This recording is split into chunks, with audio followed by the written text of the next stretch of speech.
Welcome to a ride on the outside.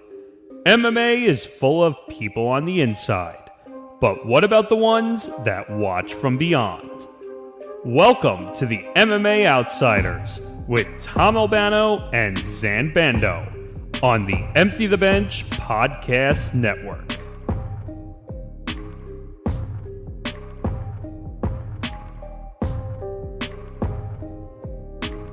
All right, the MMA Outsiders is here once again. It's episode 22. Tom Albano here along with Dan Bando. And we have a special guest joining us right now. Might know him from MMAnews.com. He actually worked with Dan and I over at FanSided MMA. Curtis Calhoun. Curtis, thanks so much for joining us. Yeah, thanks for having me. There's definitely no shortage of MMA topics to discuss. That's for sure. We were talking just before we went live about that. So glad to be here, and hope you guys are doing good. Yeah. Thank you. Absolutely. Thanks again for coming on. And as you alluded to just a second ago, no shortage of MMA topics to discuss. I feel like I say it every week on this show, but MMA and combat sports is the one area of the sporting world, I guess you could say, where there is no off season. And if Saturday night didn't prove that, I don't know what did. So yeah. So for those of you who were not aware, there was a major news story that kind of broke on Saturday night after the UFC. So much so that today's episode of the MMA Outsiders is going to be a little bit different. In that, usually we have the 3 or 4 big news stories, and we'll talk about fights coming up, fights that happened. Today, that format is out the window.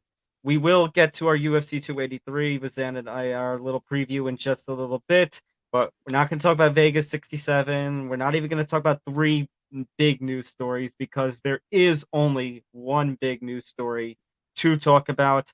Before I get to any of that, make sure to hit that like button, make sure to subscribe, hit the notification bell so you get notified about everything here on the Empty the Bench Network.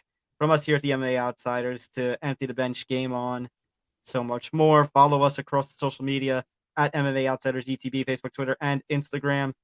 ETB Network as well to follow the network account across social media. You can see our socials scrolling across the bottom there. As always, that over there is Zain. You can find his work over at bjpen.com. You can find my work over at FanSided MMA. Curtis, you see his Twitter scrolling across, and you can again find his work over at MMAnews.com. So let's get into this little roundtable discussion. The big story: Jon Jones is back. Jon Jones will return. He will fight for the UFC Heavyweight Championship. It will take place, as we have long suspected for the past several weeks on the MMA Outsiders, at UFC 285, March 4th. His opponent, however, will be Ciryl Gane. It will not be Francis Ngannou. And that is the other big domino to this story. Francis Ngannou is now the former UFC heavyweight champion, and, well, he is now a former UFC superstar. The UFC and Francis Ngannou have been unable to come to terms on a new contract, and the two have parted ways. The word released has been thrown around, but it even got us that word got us a little heat on social media from one Loretta Hunt. So let's change that the two were unable to come to terms. They have parted ways. Now, what makes this different from a normal free agency and why the word release has been thrown out is the UFC has decided, and President Dana White have decided, to back off. There will be no matching period. There are no little waivers and whatnot. It's over. It is done. Francis is gone from the UFC, and there is no, he's the champion. And then, as John Anik would say, when the cage door closes on Jones and Gane, then all of a sudden the title's vacant. No, none of that. Vacant heavyweight title now. First time the heavyweight and light heavyweight championships have both been vacant in the UFC since their 1997 inception, per Mike Bone of MMA Junkie. And honestly, as Bone followed up, the first time any 2 championships in the UFC have been vacated simultaneously, which of course is going to end, we think, on Saturday night when Glover Teixeira and Jamal Hill battle for the light heavyweight title. But the here and now, Jones versus Gane is official. Francis is going from the UFC. Zain and I did a whole 50-minute impromptu episode on Saturday night following the news break. So, Curtis, since you are a guest, what was your immediate reaction to the news that Dana White broke at the press conference? Yeah, it was pretty crazy, right? Because it really goes to show that so much can happen in a short period of time. But this is something that's been kind of brewing for the past couple of years for Francis Ngannou in the UFC. Obviously, they, pretty much ever since Ngannou earned the title over Stipe Miocic at UFC 260, it seemed like there was an ongoing contract dispute and talks of boxing and fighter pay and all that.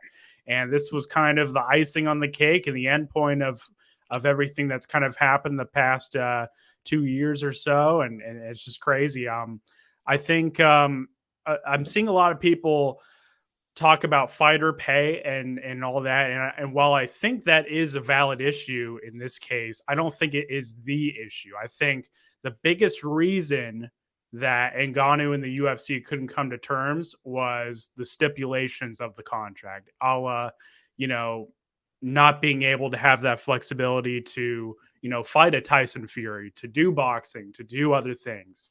And I think that is something that, I think a lot of people are wondering about in terms of, is this kind of the starting point of something that could change in terms of those contract stipulations? Personally, I don't see it happening because I feel like Dana White is stubborn and kind of set in his ways in terms of not allowing that flexibility that Bellator allows or the PFL and so on and so forth. But it's pretty crazy that you have a guy in Francis Ngannou, arguably the best heavyweight MMA fighter in the world. I don't think a lot of people will argue against that. And he's a free agent and he can do whatever the heck he wants. And there's no matching period, as you mentioned. And it's pretty wild that we've come to this point. For sure. I wanted to follow up on everything you just said and ask, it seems to Tom and I and to a lot of other people in the space that the two biggest promotions that are going to start to go after him now are the PFL and Bellator. And I'm just curious, what do you think is the better fit for him if he chooses to go either way? And do you also see this being kind of like a Chris Cyborg deal where she'll fight a couple times in Bellator, but he'll also try her hand in boxing, which is what she's done? Could you see Francis taking that same path? Yeah, I that's a very good question. I think if you're picking between those two promotions, let's just let's throw all other options off the table, right? I feel like the PFL, if you're looking at what Ngannou wants, obviously he wants a big paycheck, which he got offered by the UFC. He wants that flexibility. He wants, that stipulation to go out and fight a Tyson Fury. I think you're going to check all those boxes if you go to the PFL. Now, Bellator, while they allow that flexibility, I don't feel like they have the financial space to really give Ngannou that kind of contract. Now, he said in the past that money really isn't the issue here. It's about the terms of the contract. Now, obviously you'd get that with Bellator, but if you're looking at all the boxes that you could check, I wouldn't be shocked at all if Ngannou looks at the PFL, looks at, no offense, the PFL's heavyweight roster, but it's not to the extent of Bellator's heavyweight roster, right? Mm-hmm. I feel like we can all agree with that. So if you're looking at, lesser competition, same amount of money you could probably get from the UFC and getting that flexibility, you would check all those boxes, no doubt. Which is funny because I saw Brad Whedon tweeting out basically his thoughts, and he said that basically the one downside to his free agency and leaving the UFC is you look at the matchups he could have had with the UFC versus the matchups he will have with either Bellator or the PFL, that basically nothing that Bellator or PFL could do in terms of heavyweight opponents can compare to a Francis Ngannou versus Jon Jones, a Francis Ngannou versus Stipe Miocic 3, a Francis Ngannou versus a Ciryl Gane 2 even. And while I kind of agree, you are right that I think he's looking at the bigger picture. He's not just looking at MMA opponents, because as I agree with you, Curtis, he is the best heavyweight fighter in the world, and Mhm. he is the biggest free agent that has hit the market.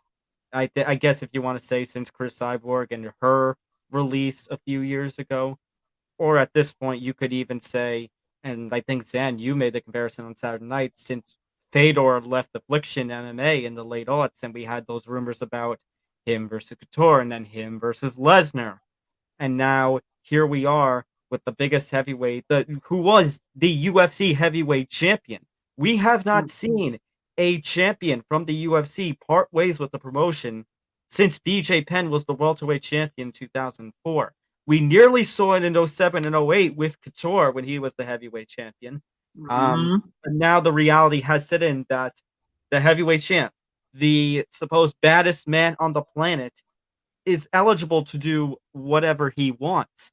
And we're looking at the bigger picture. Curtis, and Zan and I talked about this on Saturday night, but it seems like the winner of this free agency battle, if it truly is between Bellator and PFL, at this point, the number 2 spot for MMA promotion in the world could be on the line in this free agency. Yeah, there's no doubt about it. And you got to look at it as, PFL has really closed the gap, right, in terms of adding the talent that they have over the past few months with Aspen Ladd, Thiago Santos. Say what you will about Jake Paul, but he brings a lot of attention to the sport, and He he's going to does. bring a lot of attention to the PFL, and that's going to be a really big win for the PFL, I think, too. Yeah, I mean, I think you're totally right. This really is, the battle of who's going to be that next promotion that's going to compete with the UFC. Now, if the PFL lands Ngannou and, gives him what he wants in terms of the stipulations, the contract, all that stuff, that's really going to make the UFC look very bad, to be honest.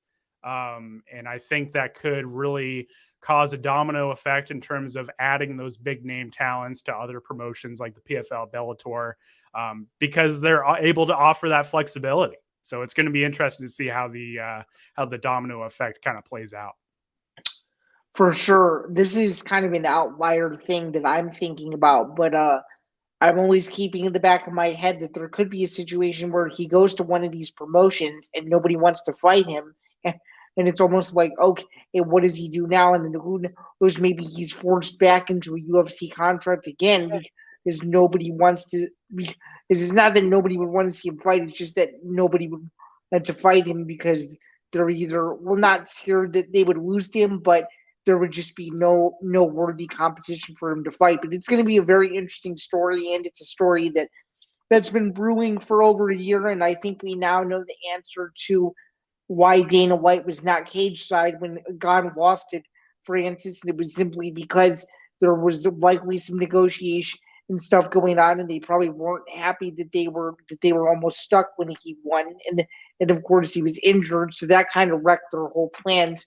And now I think the big storyline is going to be if Jon Jones beats Ciryl Gane, then half of the people are going to say, "Oh, he was the real heavyweight champ to begin with," and the other half of the people are going to be like, "We'll never know. We'll never know who really won the biggest UFC fight since Khabib versus Conor," and that's going to be the most unfortunate part. I did tweet this the night of the announcement. I said, "In my lifetime, I've been following the sport since 2006. Francis versus Jon Jones is in my top 3 biggest fights that never took place, and I think it will always be on that short list of fights that we all thought we were going to get, but it never happened." What were the other 2? It was like Khabib, Tony, and was it Fedor Brock? Yep. Mm. And I put an honorable mention of George St. Pierre versus Anderson Silva. Zain, I want to challenge you on one thing you mentioned, and I don't necessarily disagree with it, but I feel like when you look at Ngannou's possible opponents in the PFL and Bellator, I don't think finding an opponent is really going to be an issue here. I think the issue here is being able to add those other options to the contract. But I don't feel like with PFL and Bellator, that's really going to be an issue. Now, on the other side of it, I feel like if you're an opponent of Francis Ngannou, a potential opponent, you want that fight because obviously you get that win, your name value is going to skyrocket. So I don't feel like with the talent that Bellator and the PFL are adding when it comes to heavyweight divisions, I don't feel like that's going to be necessarily an issue. Now, I could be wrong, but I feel like looking at just the landscape of those two promotions, I don't think that's going to be too big of an issue. That's fair. I just don't see, unless like Bellator, in my opinion, makes like another splash. I just don't see the appeal of people of Francis, fighting a guy who's maybe 11-0 or 12-0 or 13-1, and this is his first real big test. I don't know what people are going to feel about that, but again, I think it's going to be interesting to see where he goes.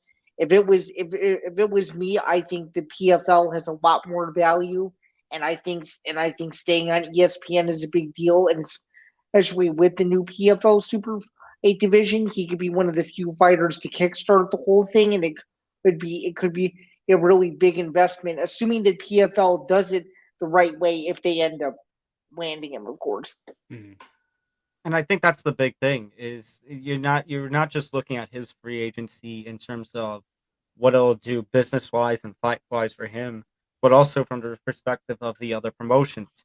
As Zain, you mentioned on Saturday, I mean the PFL, and actually you just mentioned Jake Paul in the new super fight division. Jake Paul has talked all of his time about wanting to better the sport, about wanting to get more rights for fighters. Like this really feels like you said, Zain, on Saturday, this is a put up or shut up moment for Jake Paul. If the PFL is able to land Francis Ngannou, this is a put up or shut up moment for the PFL's desire to get into more super fights and have more of the pay-per-views that they kind of wanted, that even the likes of you and I, Zain, were questioning when they wanted to put the championships for 2022 on pay-per-view. For ESPN, as I mentioned, it might be a little piss off for the UFC, but for ESPN, if Francis Ngannou stays on our platform and you have both the number 1 and number 2 promotions in the world, that's a huge plus for them. Bellator, as he kind of alluded to, we don't know what their situation is financially. They may have the better heavyweight talent, but there is also the perspective that Bellator within the next year and a half could be sold by Viacom. And now with a very big heavyweight championship match coming up to debut on CBS, probably the biggest platform. It is the biggest platform that Bellator has ever had, and it's also their third home in the last 3 or 4 years. It's the first non-UFC event to take place on network television since the Strikeforce Nashville card that ended in high controversy with the brawl. For Bellator, they're going to need a solid show on February 4th. And for Francis to join, there needs to be a lot of high prospects about their future. So it's also the business end. And then, of course, and as a outside wild card, you do have one championship, but I highly doubt Francis Ngannou is going to want to go over there and fly over to Asia multiple times in a year to fight, and all the prospective opponents he could have over there. The fact that it's on Amazon Prime over here, so not as accessible as compared to your Bellator, your PFLs.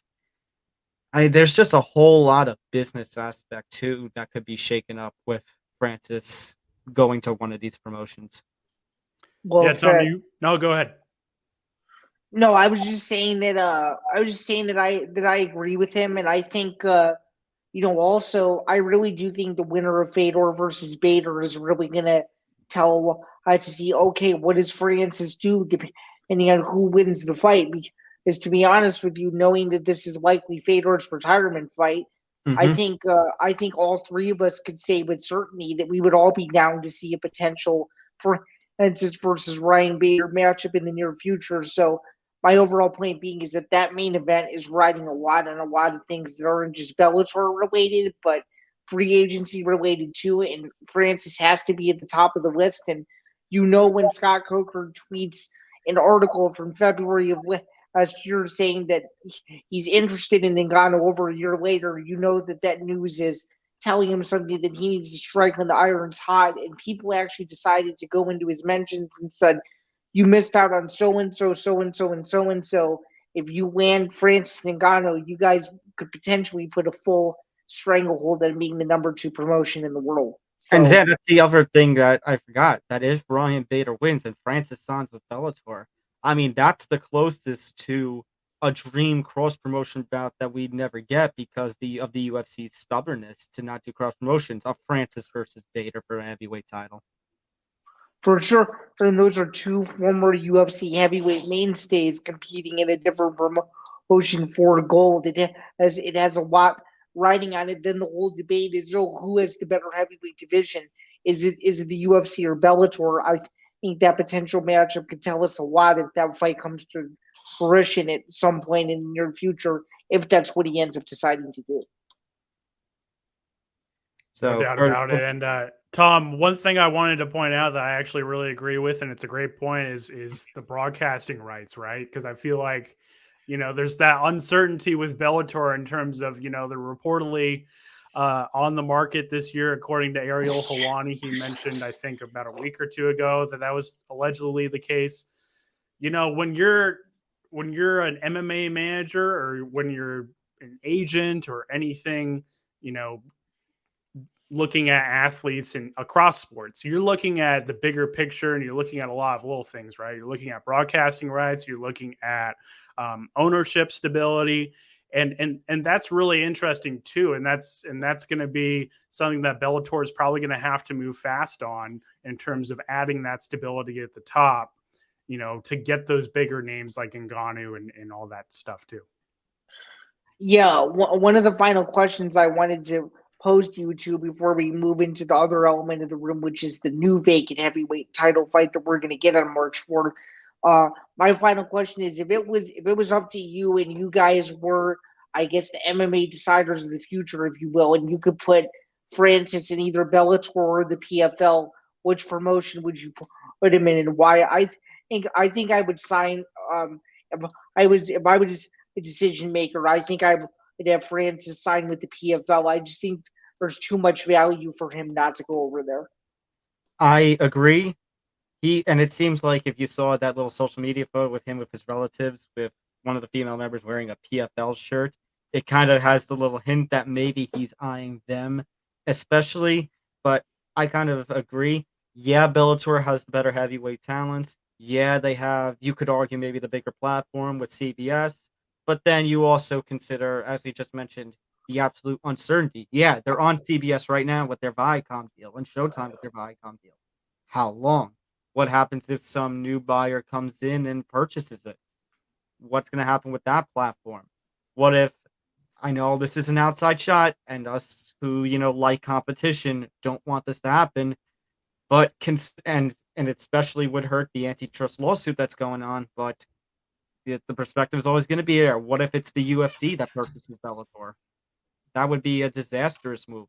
Plus, as I mentioned before, Superbike division, Jake Paul being there, the potential for cross promotion, the potential to fight outside of a promotion, a la a Tyson Fury or anybody like that. It seems like the perspectives, the better positives and the safer bet seem to be with the Professional Fighters League over, say, a Bellator. Yeah, I totally agree with you too. I think everything we mentioned earlier with checking those boxes of everything that he probably wants in this situation are there. I think the opportunity to work with a Jake Paul when it comes to fighters' rights and fighter pay and all that stuff is a really appealing factor too, and hasn't really been talked about enough when it comes to the PFL and possibly landing Ngannou. So I think when you look at everything, I feel like that's the most likely destination. The only thing with the PFL, if we're talking about the super fight division in multiple pay-per-views, is you need the talent there.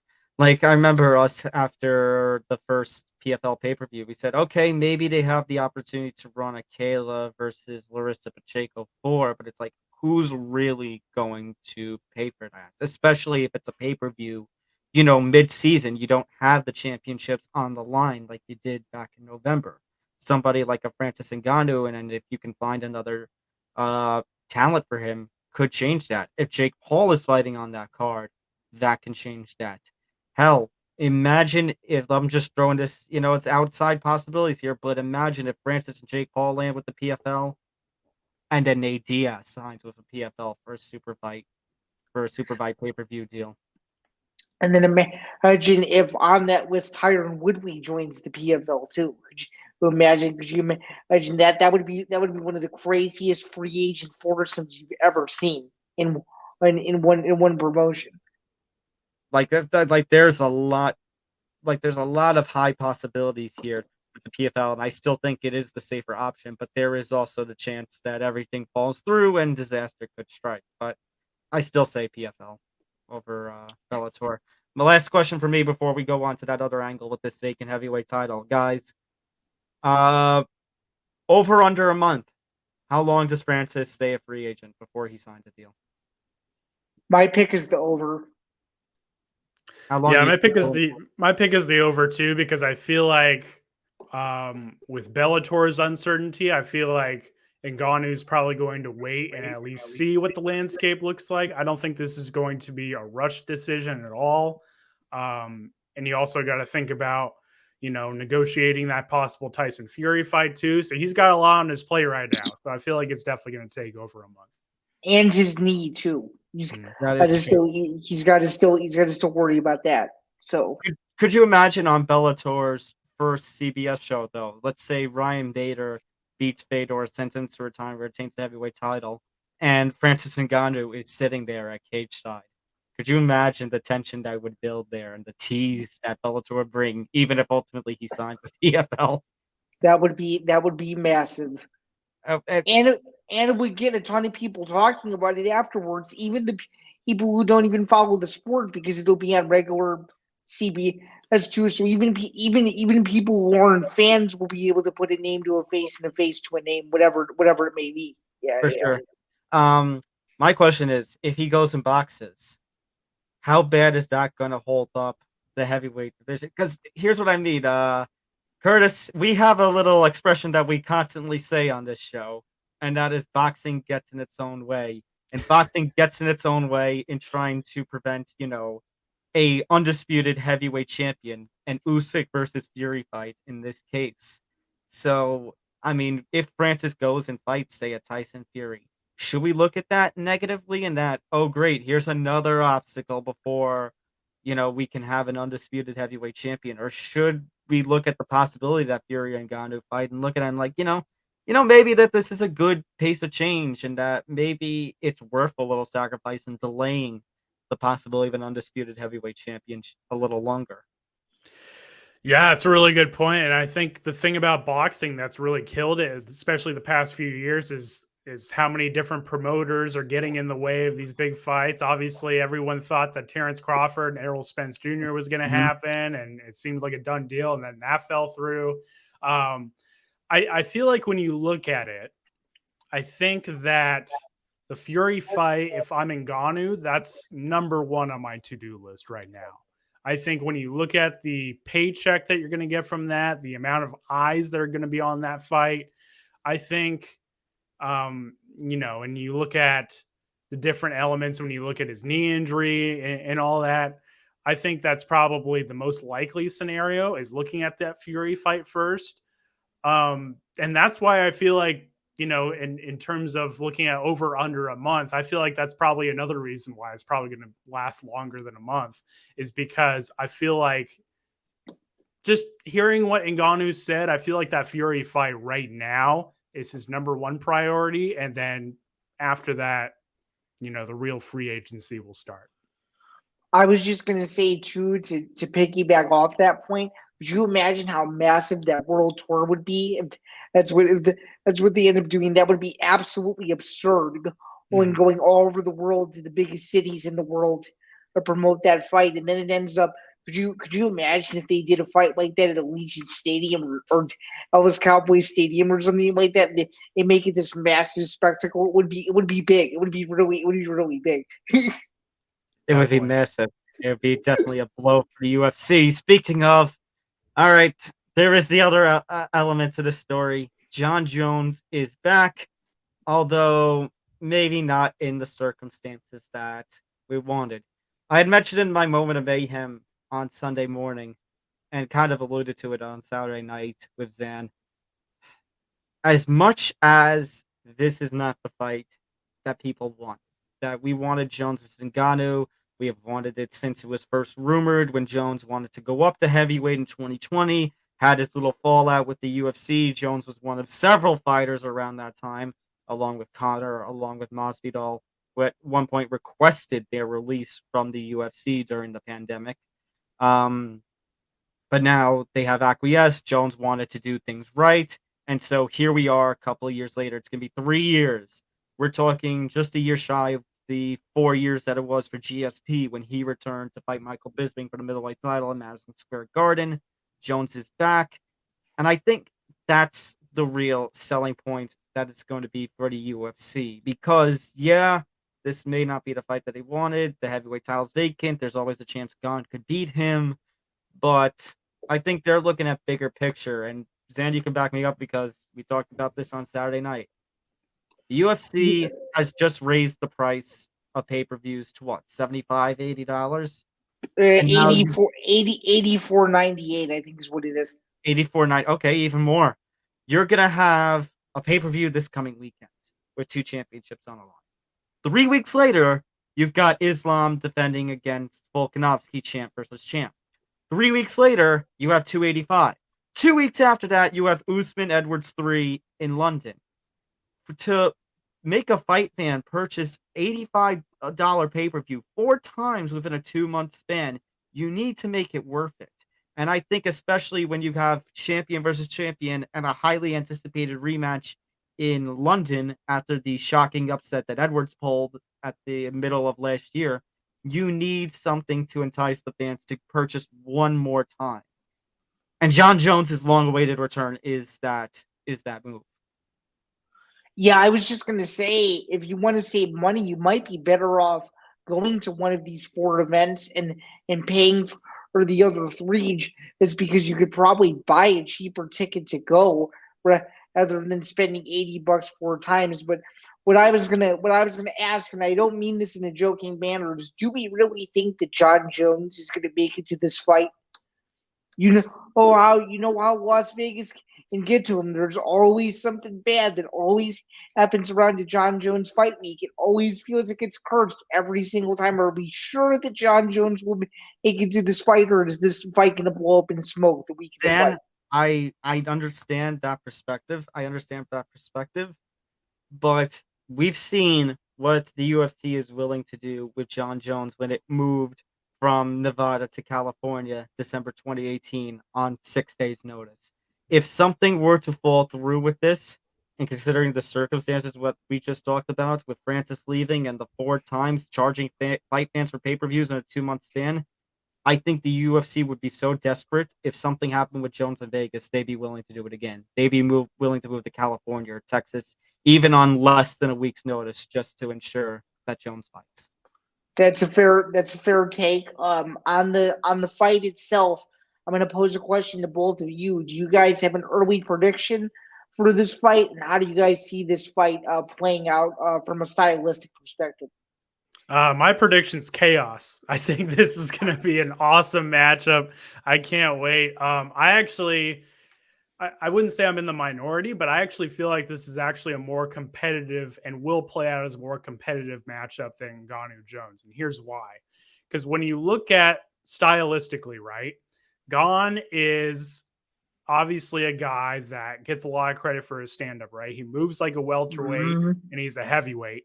But I feel like a thing that doesn't really get talked about enough is Gane can also grapple a little bit too. Wrestle, yeah. His takedown defense, obviously in the Ngannou fight, wasn't great, but he had Ngannou some trouble with the heel hook attempt late in that fight too. So I feel like when you look at the balance that Gane brings to this fight, and the speed and the forward pressure, I feel like compared to a Jones and Ngannou fight, I feel like this is going to be a more exciting matchup. I'm going to take the cop out in terms of not making an official prediction yet, because the news is still fresh and the matchup is still fresh. But man, if you wanted to, a really big pay-per-view for Jones's return, this is a great matchup to do so for it. Interesting. Do you guys have any opinions on the early odds that have come out with Jones being a +100 underdog? It's It's his first underdog listing since 2009. You guys have any early impressions on what the line is looking like about a month or so out from the fight? I mean, I understand it because Jones has been out of the picture for 3 years, but as I kind of alluded to, we have seen someone take a long layoff and come back and make history, a la a GSP. Who's to say that Jon Jones can't? I mean, we put Jon Jones along with GSP and Khabib in that same category of potential greatest of all time fighter. Who's not to say that Jon Jones can't do it? Can't do the same, especially considering that some might feel that if Jones captures the heavyweight championship, becomes what only one of a handful of UFC fighters to win championships in two weight classes, that maybe that might put him over the edge as GOAT when you're talking about a debate between him, Khabib, and GSP.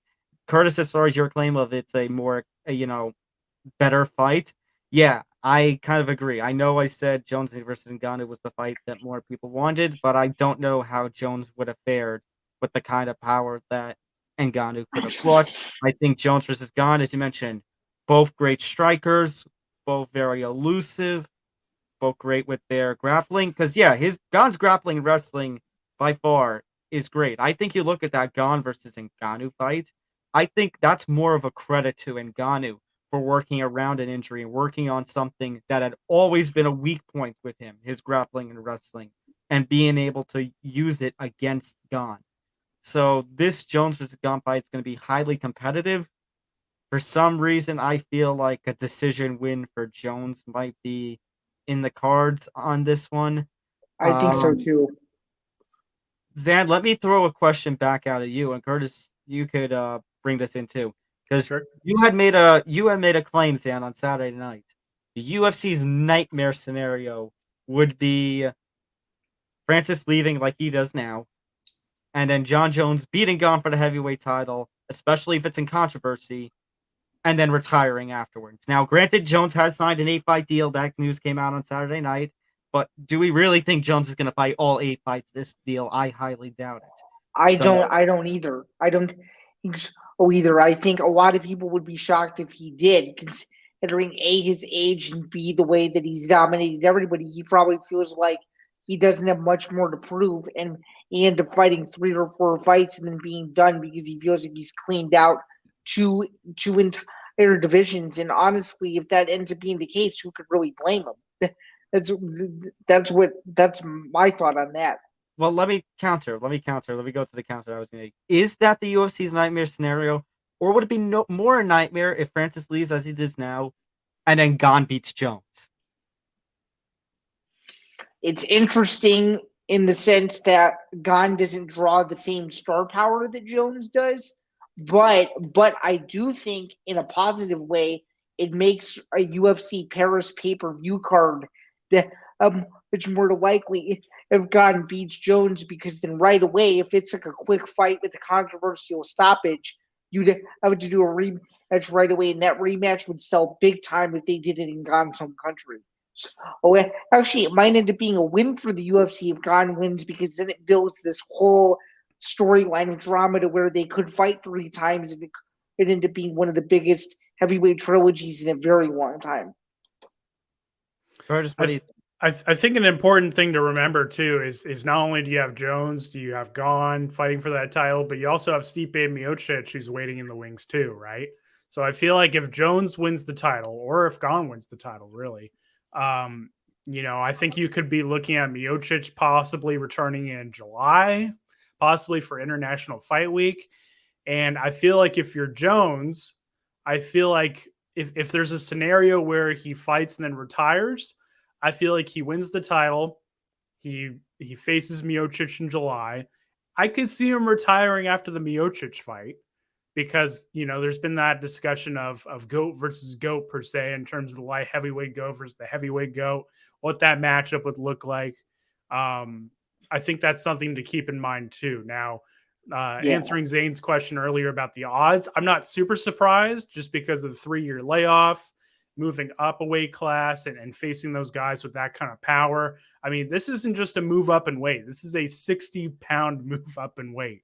And that's massive when you look at When you look at the amount of damage that he's taken over his career, while he's arguably never lost a fight, the one loss that he has on his record is a disqualification. And although you had the could, controversy decisions over the last few light heavyweight title defenses. Right. I mean, we could debate that all day long, but I feel like when you look at it, I don't feel like he has a lot more to prove if he gets that Miocic win. So, which, by the way, speaking of Jones Miocic, I mean, you want to talk about dream super fights? That would be a dream super fight.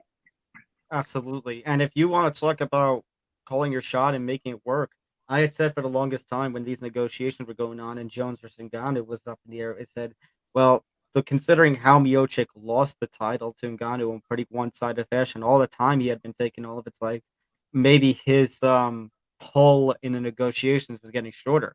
But now that Francis Ngannou is gone from the UFC, that's a dream for Miocic, because now, as we've been talking about, and as he's tweeted about fighting in July, fighting the winner of this fight, like all of a sudden, that's now a real possibility. Now he's got some leash again.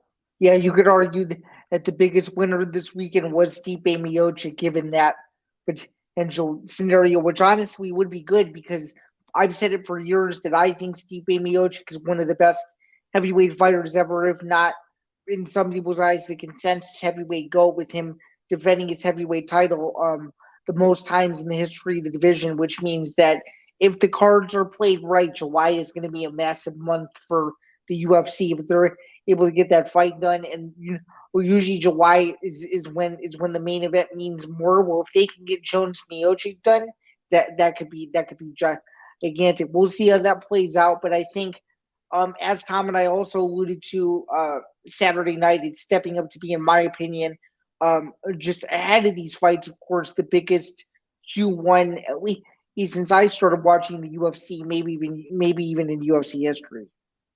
Yeah, for sure. At least in terms of hype. One last question. I know this would be a little bit of me, and I said it, putting the little tinfoil hat of conspiracy talk here, but a little convenient of timing that this news is coming out as Dana White deals with the fallout of the New Year's Eve video. Is this kind of a little, at the very least, a little bonus for him, and that some of the heat may be getting taken off of him now putting on this situation? It's difficult to say, right? Because I feel like, that's a whole different topic of discussion, and I feel like this is, you could make the case that in a way this is kind of a distraction, but it's a very short-term distraction, I feel like, because a lot of people have, really strong opinions about what happened that night on New Year's Eve with Dana White and his wife, and the aftermath, how it's been handled, UFC and Endeavor, not really speaking out on it. If it's a distraction at all, I think it's very short term. And if that's, let's put the tinfoil hat and say, if that's his goal, I don't feel like that's going to be a long-term distraction from, what happened. Yeah, I don't have anything more to add to that. I guess the only thing I can say is it's not like the entire New Year's Eve situation is over. I think people are going to be asking about it no matter what massive fights are made in the next several weeks and months to come. So I think it is what it is in terms of separating the two. I mean, does it put the UFC back into the spotlight again? Were they liking one of the top things talked about? Sure. Does it benefit them in any way that both of these things are happening at the same time and there's a lot of controversy or stench on them? No, but that does mean that people are talking about it, which means people are interested in it. And as all three of us know, ever since the UFC has gone Hollywood, I guess you could say, they really do like as many eyeballs as possible. And this Francis saga with the heavyweight division has certainly got people talking, and it's going to be a story to continue to follow both from the UFC side and from the free agency side. Yeah, I guess my thought process was just, we expected that maybe Dana was going to quietly go away, maybe not show up at the press conferences for 3-4 weeks, maybe even 8 weeks at the most. But then with this news coming out, first fight night card of the year, which ultimately ends up being a kind of card, and there he is. post-fight press conference announcing this kind of news. Yeah, that was also pretty interesting because from my recollection of the event, he's usually pretty easy to spot Cageside, and for whatever reason, I did not see him, so I assumed he wasn't. And so I assumed he was not in the venue, so I don't know how that played out, but I don't know, maybe this is the UFC's way of just trying to move on the best way they know how, but there's no way this is not going to continue to get brought up because people are still talking about it. And yeah, it'll definitely be an interesting next several months with that whole situation, how people are going to view that, and then, of course, all this fight stuff. Yeah, I think the overarching theme here is that these next few months are going to be so much fun if you're a UFC fan, if you're covering the sport. I mean, there's so many elements that we could talk about, and so many big fights, so many topics outside of the cage that we could talk about. And it's going to be wild. I guess one last question for me here is, when we're talking about this situation with Francis and Jones and Gane, who do you think has more pressure on them? Ngannou or the UFC? I'll start. I think there's more pressure on the UFC because now they have to figure out, okay, we let Francis go. We weren't the biggest fans of him. How are we going to get people still invested in the heavyweight division who were solely invested in it when Francis is the champion? It's going to be interesting to see how they market this fight. If it's going to be similar to a UFC 265 situation where they release the promo with Dana's voice in it and then completely wiped from the internet, or if they're just going to solely focus on Jones versus Gane. This is the fight. Francis isn't even mentioned in any of the promotional packages at all. It's going to be interesting to see how they milk it, but no matter how the UFC milks it, people are still going to have issues with it just because that's the MMA fan base and that's the way a lot of other people operate. But I do think the UFC is more pressure on them now because now they have to fill the gap, and especially if Gane beats Jones, for the people who have never seen Gane fight, they need to push him in a way that they haven't pushed their champions before, or just because of the magnitude of being the heavyweight champion and being the best man on the planet. So that's where I sit on it, and I think the UFC will have a lot more work to do, especially if Gane wins the belt. Yeah, no, I totally agree with Zain. I think there's immensely more pressure on the UFC because I think another thing you got to consider too is you don't exactly have a young group of heavyweights waiting in the wings, in that heavyweight division. I mean, Stipe's 40, I think. Well, Francis obviously is released, but he's 36, I want to say, something like that. Yeah, Jones, I believe, is 35, 36. So it's not like you have, a ton of long-term options when it comes to that heavyweight division. So I feel like if you're going to let a guy of Francis Ngannou's caliber leave, when he's in his prime, when his stock is at the level it's at, I think you really got to put up or shut up at this point. Especially when you consider, I was just double checking ages. Curtis Blades, Tom Aspinall, Sergey Pavlovich, they're all around 30. That's your up and comers, is they're already at 30 years of age. Yeah. Yeah, and you also got to look at, who's going to put butts in the seats too. Like, no offense to a Curtis Blades, but he's not exactly like a trash talker or anybody that you're gonna pay the pay-per-view price, just to see him. Right? He's just not that caliber of guy. Same with Aspinall yet, but yeah, it's interesting. It's an interesting scenario that's playing out. Absolutely. For sure. Curtis, I'm going to plug you one more time here. That's Curtis Calhoun. You can find his work over at MMAnews.com, and you can find him on Twitter at Calhoun on MMA, if I am correct. Absolutely. Yeah. Thank you guys for having me. I really do appreciate it. And let's definitely do this again. This was a lot of fun. Anytime, Curtis. I hope to see you at a Bellator or PFL event in the near future. And thanks again for being one of the hardest working men in an MMA media. I think I speak for both Tom and myself that we appreciate everything that you do, and keep up the good work. I appreciate it, guys, and we definitely won't be strangers. I'll be talking to you guys soon, I'm sure. Sounds absolutely good. Thanks again. All right, you guys have a good one. All right. Thanks so much to Curtis for coming on and having a little discussion with us. But that's not the only guest that we have on this week's edition, Zan. It's a pretty loaded episode because now following up, we've got Dylan Rush, your friend from Cageside Press, who will be joining us. Absolutely. I'm excited to see what insight he brings us and if he has any bold predictions regarding this entire saga between Francis Jones and Ciryl Gane. So it should be a very interesting discussion as before you know it, even though quarter one is crazy, before you know it, UFC 285 it was going to be here. And to be quite honest with you, it's a very interesting perspective. So we're excited for you guys to watch it. Joining us right now on the MMA Outsiders, we have Dylan Rush of Cageside Press.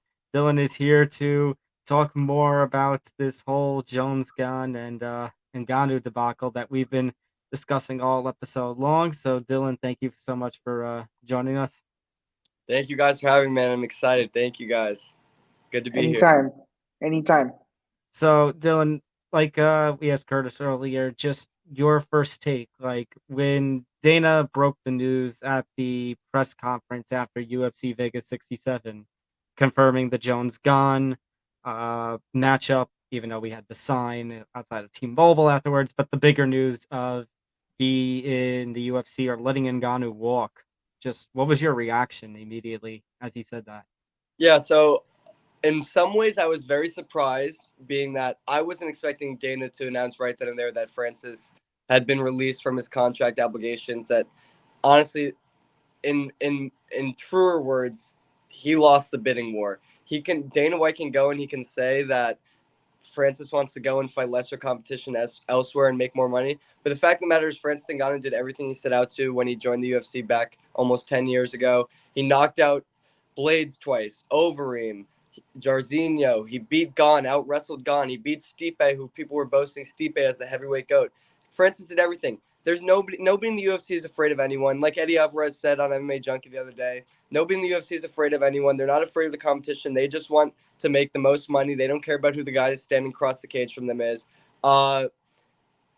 We also had Jon Jones say that he was going to fight Gane earlier in the day before Dana announced it. So we were all kind of like waiting to see what Dana would say in the post fight. But yeah, I will say my first reaction to Dana's take on it was, I don't know. I didn't really like how he described. He kind of made it seem like Francis was afraid to fight Jon Jones. And come on, one look at Francis Ngannou, you know that man is not afraid to fight Jon Jones or anybody else. So I am excited to see what's next for Francis. But yeah, that was my immediate reaction. So you say you talk about what is next for Francis, and there's a whole realm of possibilities that could happen with Francis next. He could go over to the boxing world. We have had these teases of him versus Tyson Fury. We do have the PFL. There's all these signs about the PFL. There was that family member who had the PFL shirt. We had the PFL teasing with the Hulk Hogan gift. You had Bellator and Scott Coker republishing on Twitter an article from last year. Coker said he would be very welcome to have Francis Ngannou in Bellator. There are all these different circumstances, especially when it comes to the PFL. In addition, with Jake Paul in the new superfight division, where do you see Francis going next? So I think next, I was just talking to Shane Burgos about it yesterday. I think next he's going to go in box because I don't think the money was the issue, what the UFC was offering him. I believe Dana White when Dana White says he offered to make Francis Ngannou the highest paid UFC heavyweight of all time, more than Brock Lesnar, more than anybody else. And I believe that. I think Francis Ngannou was in line to get a really big raise from the UFC. But I think the one thing, it wasn't the money, it wasn't this, it wasn't that. The real one thing was that Francis wants to box Tyson Fury. That's what I think it is. And I think that when he talks about freedom, and today is Martin Luther King Day, and he posted a clip talking about finally he's free and alluding to, being released from the UFC. I think it all came down to he wanted to be non-exclusive, as Michael Venom Pages with Bellator. A lot of these Bellator guys are, a lot of these BKFC or even PFL guys are. They're allowed to go elsewhere and make money elsewhere. Chris Cyborg's been boxing a lot recently and others. So I think Francis Ngannou's going to box Tyson Fury next. And then I would not be surprised if his next move following that boxing match would be not to join the PFL heavyweight division. I don't think he's going to join the PFL season. I don't think he's going to do the whole season for the $1 million tournament. I do, however, think that the fight division, the one that Jake Paul was talking about, the one that Jake Paul is now in. I'm not saying Francis will fight or box Jake Paul or anything like that, but I think they'll bring in some new guys for Francis to fight. And it'll just be one-offs, maybe like a one-fight, maybe a two-fight deal for the PFL. I don't think Francis wants to be locked into any multi-fight, multi-year deal right now. That's what it seems like to me. So what I would think is next, Tyson Fury this year, 2023, and then maybe towards the end of the year or early 2024, he steps in that PFL cage. So I want to follow up with another question. You had alluded to the fact that you think that next for him is going to be to go box. Do you think that regardless of whether or not he wins or loses against Fury, do you think that no matter what, regardless of the outcome, that he will go to the PFL in 2024? Or if he loses, do you think he would go in a different direction? Well, instead of saying if he loses, because I feel like it's more likely that he loses than he wins, I'll say that if he wins, if he beats Tyson Fury, who is known to be one of the greatest, if not the greatest heavyweight boxer of all time, if he defeats Tyson Fury, I think there's no chance that Tyson Fury doesn't want an immediate rematch. If Tyson Fury loses for the first time ever and he loses to a mixed martial arts fighter stepping into his realm, stepping into the boxing ring, I think that would grant an immediate rematch for Fury. I think Ngannou would sign on that rematch. If he were to lose, there would be no need for a rematch. I think he, regardless of how he loses, Francis's love is MMA. He wants to test this boxing thing, but Francis is a mixed martial artist at the end of the day. He's going to come back to MMA if no ifs, ands, or buts in one way or another. Yeah, so I think he comes, maybe Bellator. Who knows? I mean, has him like show into Bellator really. Like, you know, the PFL shirt. There was the PFL shirt. There wasn't the Bellator shirt. Ray Sefo, the commissioner or the president, whatever his job title is for the PFL, he's an Extreme Couture every single day right alongside Francis. Who knows if Ray Sefo's been doing some convincing? I don't know. I'm going to try to find out when I go this weekend, but I don't know for sure. But, yeah, I do see Francis, no matter what, stepping into maybe not definitely the PFL cage, but definitely back into MMA at some point in the future. Well, I can say this for certain. No matter what next move Francis does, people are going to care and people are going to be glued to the TV to see what he does next. That's for sure.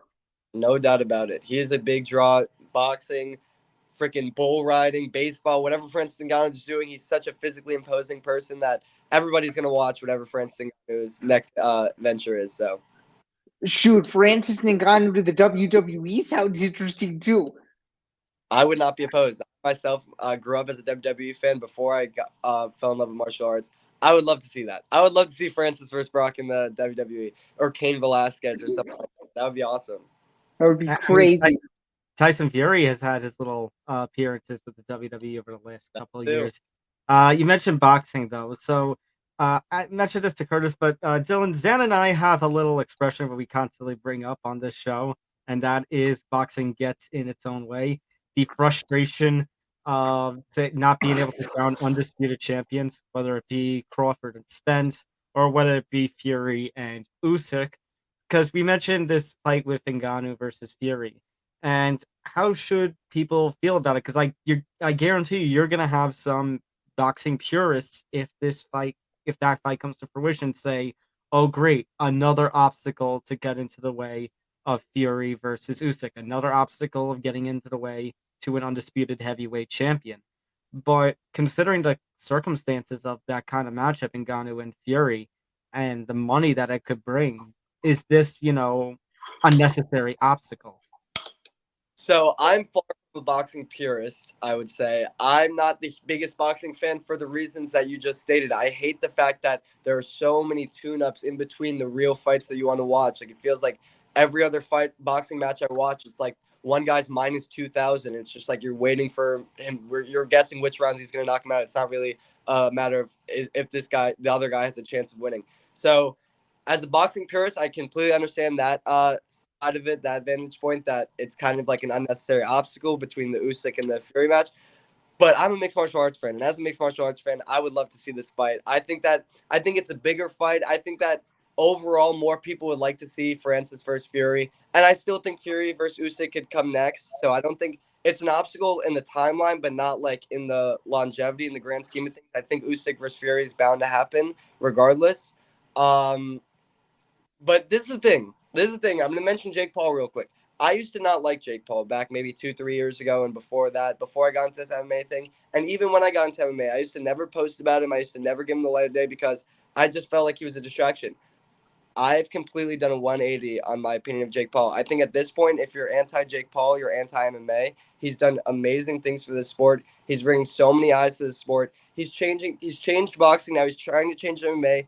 At first, when he was advocating for fighter pay, I thought he was just trying to get under Dana's skin, and it's still probably a little bit of that, but I really do think he cares now. And even if he doesn't, even if it's all like publicity, bring publicity to the discussion of fighter pay. And what he's doing now with the PFL, the super fight division, the more the PFL grows, the more the sport grows, the happier I am. I want to see the sport grow as an MMA fan. I want the sport to be as big as it can be. And I think Jake Paul is doing everything right. And he's creating these.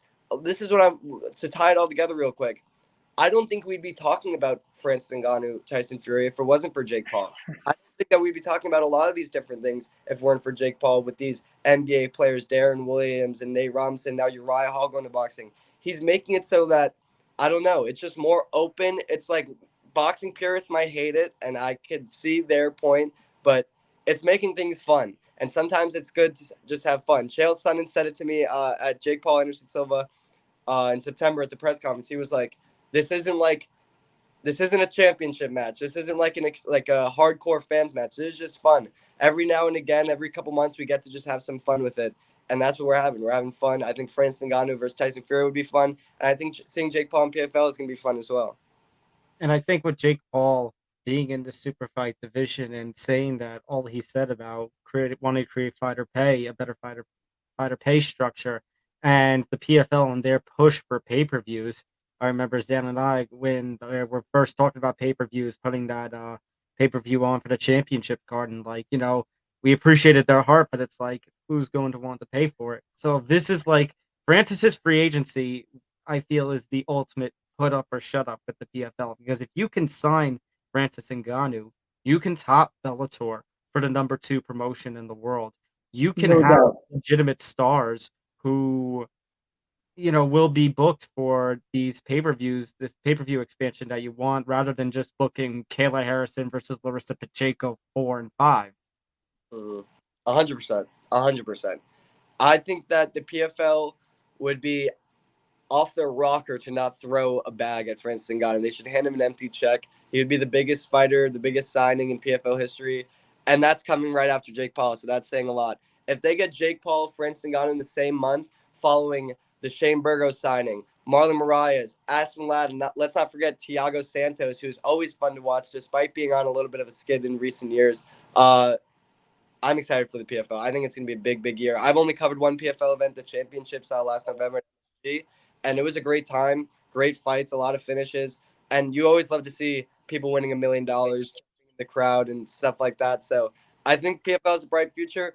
I'm a big Bellator guy, but I would not be surprised if at this time next year, January 2024, PFL is like the concrete, without a doubt, number 2 MMA organization in the world.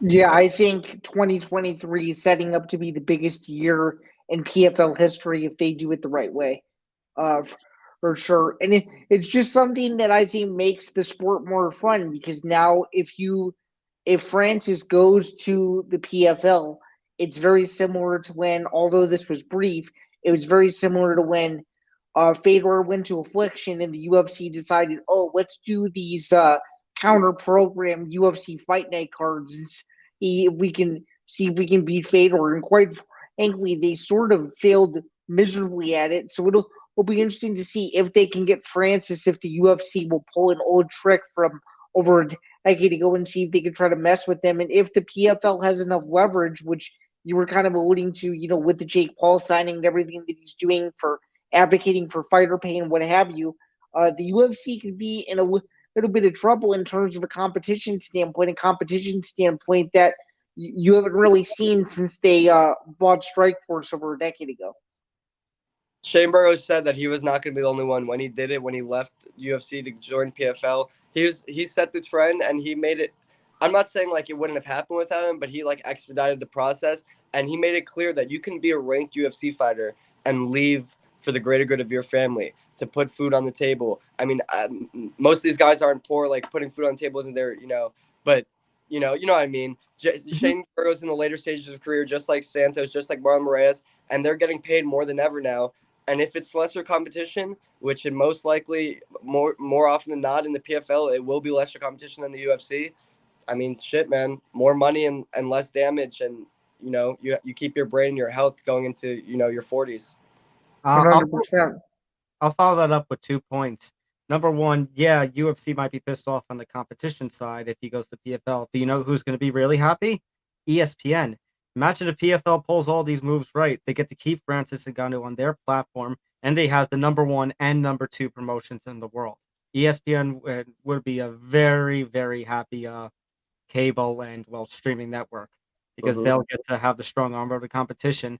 As far as what you were talking about with ranked fighters leaving, it reminds me actually of 2016 when you saw Gegard Mousasi and you saw Rory McDonald jump ship from the UFC to Bellator. Now, granted, this is a little different circumstances, and Bellator may have the better competition compared to the PFL.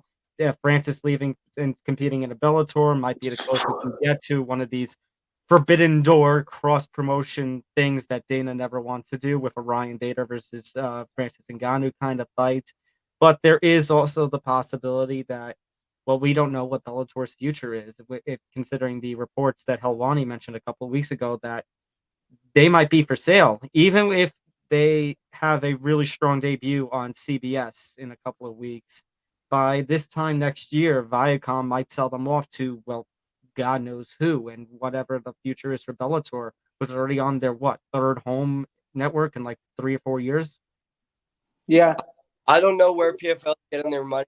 They seem to just have endless cash flow, but if they have the money, buying Bellator would not be a bad idea. You combine the two promotions, not just a cross promotion event. You combine the two promotions and you make it without. Then the UFC is a little bit, like. A UFC, of course, is always going to be bigger, or at least, for the time being, is way bigger than both Bellator and PFL, even if they were to combine. But that puts UFC on notice. If PFL and Bellator combined and there was one roster, you bet your ass that a lot of UFC fighters are going to start jumping ship, making more money, joining just such an exciting promotion. How exciting would that be if it was all these Bellator fighters fighting all these PFL fighters, everyone coming together? All those divisions would be stacked. The featherweight division in PFL mixed with the featherweight division in Bellator, like that would be one of the most exciting divisions in the sport, UFC included. So I would love to see that. It's not incredibly likely, but that would be awesome. I would be all for it. Yeah, if that ever happened and it was a reality, it would change the entire sport. And it would make it a lot more interesting because you would have super mega fights in this PFL Bellator combined promotion on top of pretty big fights in the UFC as well. It's the point where you'd have an endless appetite of just massive championship fights literally almost every single weekend. From what we're calling these two mega giant MMA conglomerates, which is a crazy thought. Obviously, I don't think that that's going to happen, but if that is the direction that both of those promotions choose to go, again, it changes the entire sport for sure. That's the best part, is that there's no off season. So if these two were to combine, it would be just like, amazing fights every single week all year. Let's talk about the other side of this, by the way, the Jones-Gane fight. So Jones is going to be returning for the first time in 3 years to take on Ciryl Gane. Now, it may not be the fight that everyone wanted. Obviously, Jones and Ngannou had been in the works for 2+ years, stretching back to the pandemic when they had the little negotiations as Stipe and DC were in the air for their trilogy fight. And then all those fight negotiations fell through. You saw Jones along with Masvidal and Conor all asking for their release in the midst of the pandemic. But Jones ultimately they acquiesced. They allowed him to move up to heavyweight. He was doing it right. And now, if you look at the photos between past Jones and this Jones, it looks like two completely different people. What is your take on this Jones gunfight? Does Jones have a better shot here than he did against Francis? I say no. And I've been going back and forth in this fight. When I first saw the odds, I was like, wow, Jon Jones, underdog, that's pretty crazy. I had no idea this fight was even in the works until like 3 days ago. So, like, I have not been thinking about this matchup at all. I think that Ciryl Gane can pose a tougher threat to Jon Jones. I don't know. It's tough. It's tough because Gane and Ngannou were a very similar match. I mean, Ngannou, of course, won that decisively, out wrestled Gane, which was, of course, surprising to all. But in like the last 24 hours, I've just been thinking like Ciryl Gane is going to knock out Jon Jones. And I don't have like a great like explanation of why, how, who, what, when. Wow. I feel like Ciryl Gane, Wow. I feel like Ciryl Gane's going to knock him out, and I feel like Jon Jones, the power, 60 pounds is a lot of weight. Moving up from featherweight to lightweight, 10 pounds, it's not the same as moving up light heavyweight to heavyweight. 60 pounds, 205 to 265. I don't know. I don't know if he's going to be able to take the power. We'll see. That is quite the take. Wow. On the Jon Jones side of things, I mean, do you think there's also any sort of ring rust to him? I mean, we saw GSP take 4 years off and then choke out Michael Bisping for the middleweight championship. Do you think Jon Jones can have a similar story? Do you think he'll have more ring rust on him, especially when you consider the fact that, as we just mentioned, he's moving up in from light heavyweight to heavyweight rather than just a normal 10 to 15 pound category? There will be ring rust without a doubt, and the question is like how much ring rust. It just depends on how he trains, how much he spars, how much he works with the right people. He was just out here. He was just out here the last week at Fight Ready, training with Henry Cejudo, Kelvin Gastelum, LFA champion, Captain Americas, all those guys. And I know he still works for Brandon Gibson, Six Gun Gibson out in Jackson Wink. So those are teams right there. He's doing everything right. We don't know for sure, though. We just don't know. Like, it's not like we're with Jon Jones every day. It's not like he's posting training footage every single day. Of course, we see some pictures circulating every now and again, and we're like, holy shit, Jon Jones is swole. He looks big. He looks good. That or third. Sometimes we see training videos and we think he looks slow. I mean, that's just all to the amateur eye, to the fan's eye, to the reporter's eye. But I think, yes, activity definitely plays a role. Ciryl Gane has been out there with the best of the best the last couple of years. He's only lost to Francis Ngannou. And just like going back to that fight with Tai Tuivasa, I mean, of course, Tai Tuivasa is no Jon Jones. He's not the youngest champion ever. He's not in the greatest of all time debate. But just seeing how Gane weathered the storm, took everything Tai Tuivasa had to offer, took the power, took it on the chin, got sat down, got up, and then put Tai Tuivasa away. I could see the same thing happening with Jon Jones. I think that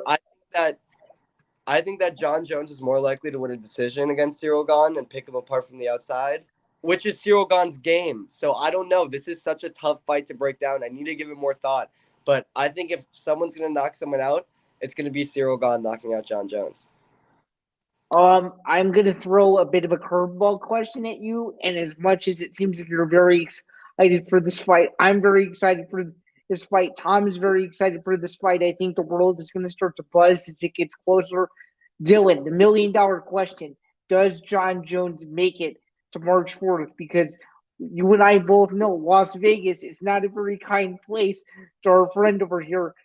Is Jon Jones, after 3 years away from the octagon, does he make it to March 4th?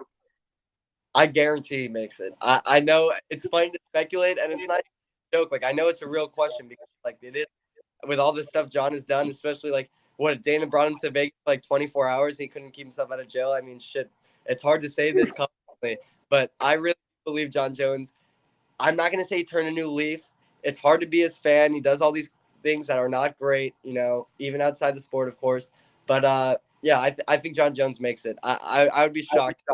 And let me say, on an 8-fight. He just on an 8-fight. If he does not make it to this March 4th event, barring like a crazy injury that isn't his fault, but if he gets into trouble again before March 4th, the hell with him. I don't want to see him fight anymore. I don't care about this 8-fight contract. Like, I'm not going to get let down again and keep like being on the edge of my seat to see Jon Jones fight. If he messes up this one with Gane because of how excited I am for it, I don't care about Jon Jones anymore. I think that's a real possibility that if he screws up by way of legal issue, maybe we don't ever see Jon Jones compete ever again. If it's something like the what do you call it? The small drug testing, all those things, the metabolites. If it's Yeah, something like that, metabolite or a picogram. picogram, that's it. If it's something like that, I guarantee you Dana would do it again, and he would pick up the card, and even on just a couple of days' notice, and put it in California or put it in Texas or Arizona or somewhere along those lines. Um, as far as I mean, I don't see the 8-fight deal coming to fruition.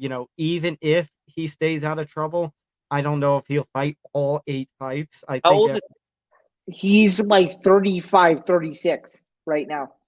Yeah, 8 fights that's a lot of fights that for is a Yeah. lot of fights. I think it's just a matter of trying to keep him with the UFC, especially when you consider, and I mentioned this with Zain earlier, we have this Saturday's card.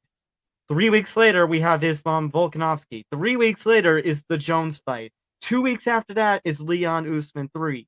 And with the raise in price to like 84.98, this is 4 times you're going to be charging fight fans 84.98 within a 2-month span. You need something to get them to part with their money. And dare I say, even if it's Jones gone and it's not, Ngannou with all these circumstances, the return of Jon Jones it's a selling point. It is probably the selling point of this pay-per-view.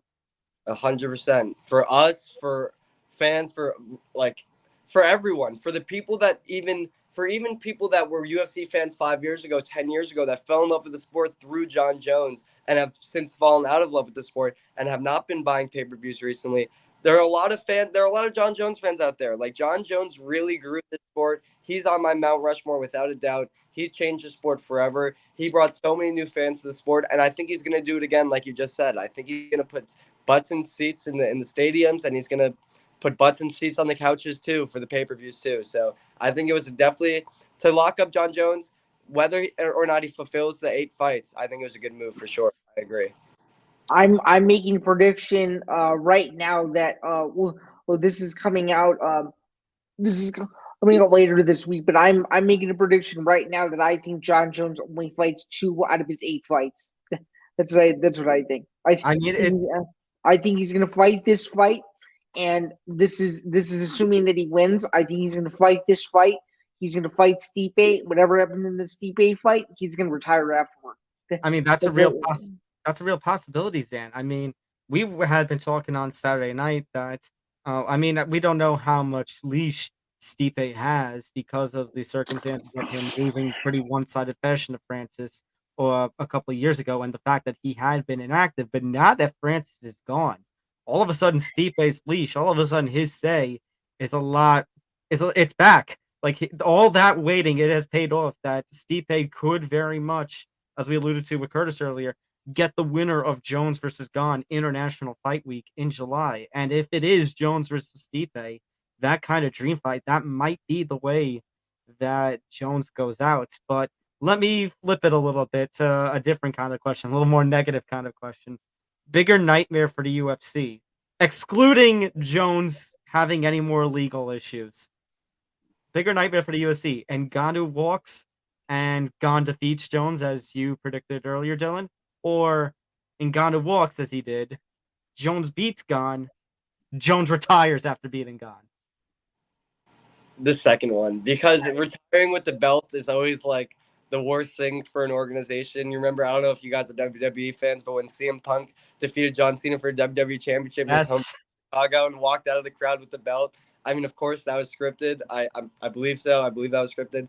But yeah, if Jon Jones came back after this division has been stalled for so long, whether it be Ngannou's fault or his knee's fault or the UFC's fault, whatever it may be, after how long this division's been stalled, for them to have a new champion and then retire with the belt and then another vacant championship fight, I'll say this real quick. If that happens, I don't care if the rest of the heavyweights break a leg.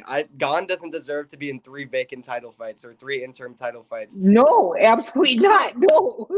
No way. Like, he has to defeat No way. in the 3rd time. And just to go back real quick, I'll let you speak on this, Zain, but to go back real quick, I think Stipe guaranteed gets the winner of this fight. I don't see it going any other way. Even if Blades were to fight Pavlovich and defeat him, I think Blades would be more deserving of the title shot, though I do not think he would receive it. I think Blades is kind of like the Beneil Dariush of the heavyweight division, where he kind of just gets forgotten every time the title opportunity comes around. So I think Stipe, he hasn't fought Jon Jones. He hasn't fought Ciryl Gane. He's known to be one of the best of all time. Hasn't fought in a long time. I think he definitely gets the winner of this. And International Fight Week, that sounds about right. I think that's when it would be. You're right. For sure. And I also wanted to follow up with this question for you, Dylan. What do you think of the people who say that Pavlovich, Aspinall, or Blades were more deserving before Jones got the shot? Do you agree with people having that opposite opinion, or do you think it's too far fetched that none of those guys are ready and that none of those guys would sell the same way that Jones would? Because my thought on that is if Jon Jones is coming back with his legacy and everything that he's done over the last 10 years, there's no way he's not walking right into an immediate title shot, which is currently happening. So I just wanted to get your thoughts on, like, do you think if you're Pavlovich, Blades, or Aspinall, you're bummed out about this, or are you actually excited about this? Because it seems like Blades is kind of taking it as is. I don't know about the other two. I just wanted to get your thoughts on the latter opinion, the opinion that people don't believe that Jones is deserving of this immediate heavyweight title shot. So this might be an unpopular opinion, but I believe that when it comes to who's deserving of a shot or of a fight, when it comes to Jon Jones and Conor McGregor and guys of that stature, deserving goes out the window. Is Agreed. deserving of a top 5 lightweight fight when he comes back? No, but is he going to fight Jalen Turner? Is he going to fight No. Jalen Turner, Arman Sarukian, or Matt Favola, or Terrence McKinney, or any of these guys? No, of course not. Of course not. Vacated the belt, and he's moving up. It's a big step. I mean, again, forget all that. Forget it. I'm not even going to make the argument of Jon Jones being deserving, because the fact of the matter is, it doesn't matter. The UFC does not care about that.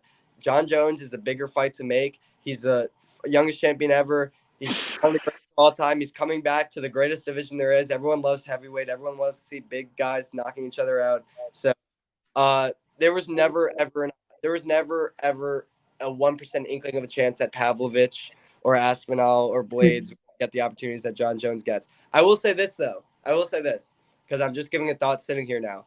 Stipe, if Blades defeats Pavlovich, he's so much more deserving of the title shot than Stipe. So I don't know how this would fit time frame wise, but maybe you don't even do Blades Pavlovich. Maybe you do Blades Stipe and Jones Gane, and then the winners fight for the title. Maybe Stipe or Blades, because Stipe and Blades are kind of in similar positions right now. I mean, Stipe is probably the bigger name, but Blades is the one that's more deserving. So they're kind of 50-50. If they fight and winner gets Gane or winner gets Jones, and then maybe go with Pavlovich, Aspinall. Aspinall's recovering from that injury now. He'll probably be good to go in a few months. So I that's what I would like to see, honestly. Now I'm thinking. I wouldn't mind that, but Stipe, and kind of reason I referred to the leash before, for the last couple of years, he has been heavyweight title shot or bust. He doesn't seem to be interested in anybody like a Blades, which also, by the way, we're talking about the status of the heavyweight division. We were talking with Curtis about this earlier. It's not good when you're up-and-comers, you're just outside of the top 5s, into the top 10s and such. You're Blades, Pavlovich, and Aspinall, 29, 30, 31 years old. Not exactly spring chickens. Nope. It's the same thing with the lightweight. Like, it's not the exact same, but it's kind of similar with this gatekeeping that's going on in these UFC divisions that, honestly, of course, Bellator is smaller and PFL is smaller, but it doesn't really go on in PFL and Bellator. Whereas in the lightweight division in the UFC, you got the top dogs, you got the Poiriers, you got the Gaethjes, you got guys like that at the top who don't want to fight these up-and-comers, who don't want to fight the Sarukians and the guys I'm mentioning, Jalen Turner and Favola, Terrence McKinney. Personally, and finally, that's starting to change, because we got Gaethje versus Fiziev, which I'm very happy about. Mm-hmm. Instead Gaethje Poirier too, or this or that. I want to mix it in. Listen, I know they're not going to do a Grand Prix, even though that would be awesome. A lightweight That Grand would Prix. that would be absurd. It would be the I've coolest. I've said it forever. It would be like the coolest tournament the sport's ever seen, honestly, in my opinion. But like, I'm just gonna say real quick. I've said it once. I'll say it again. And it's starting to happen with Gaethje, which is cool. But I personally would so much rather see the guys in like the 8 to 15 range fight the guys in the top 5 rather than the top 5 going over and over again and the same people. I'd rather see Poirier versus Jalen Turner and Gaethje versus Frivola and these people and just mixing it in and not gatekeeping these guys at the top who are like just waiting around for months and months at a time. I like the Dariush versus Gamrot type fights. Like, I like that. Even if the Dariushes and the top 5s are going to win those fights, it's just good to see just a different, mixing it in, just mixing it up a little bit. I don't know. I would counter you to that and say I agree with you. We're like hardcore consumers of the sport, but if you're a casual fan and they see, oh, Dustin Poirier is fighting Jalen Turner, are people really going to care about that? Because that's the other side of the argument too. I don't know. Trust me, I completely get it. I'm not saying what I'm saying is realistic because they're never going to do that tournament, and they're probably not guys like that. And the other side of it is Poirier's not taking that fight anyway to begin with. Before we can even talk about like if it's going to be a draw, Poirier's not even going to take the fight. So yeah, it's unrealistic. I was just saying like from a fan's perspective, like I would like to see like some variety in these divisions.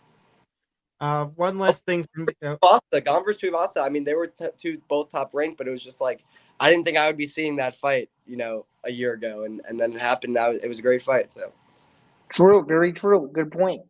One last thing from me, Dylan. I asked Curtis. This is my final question before.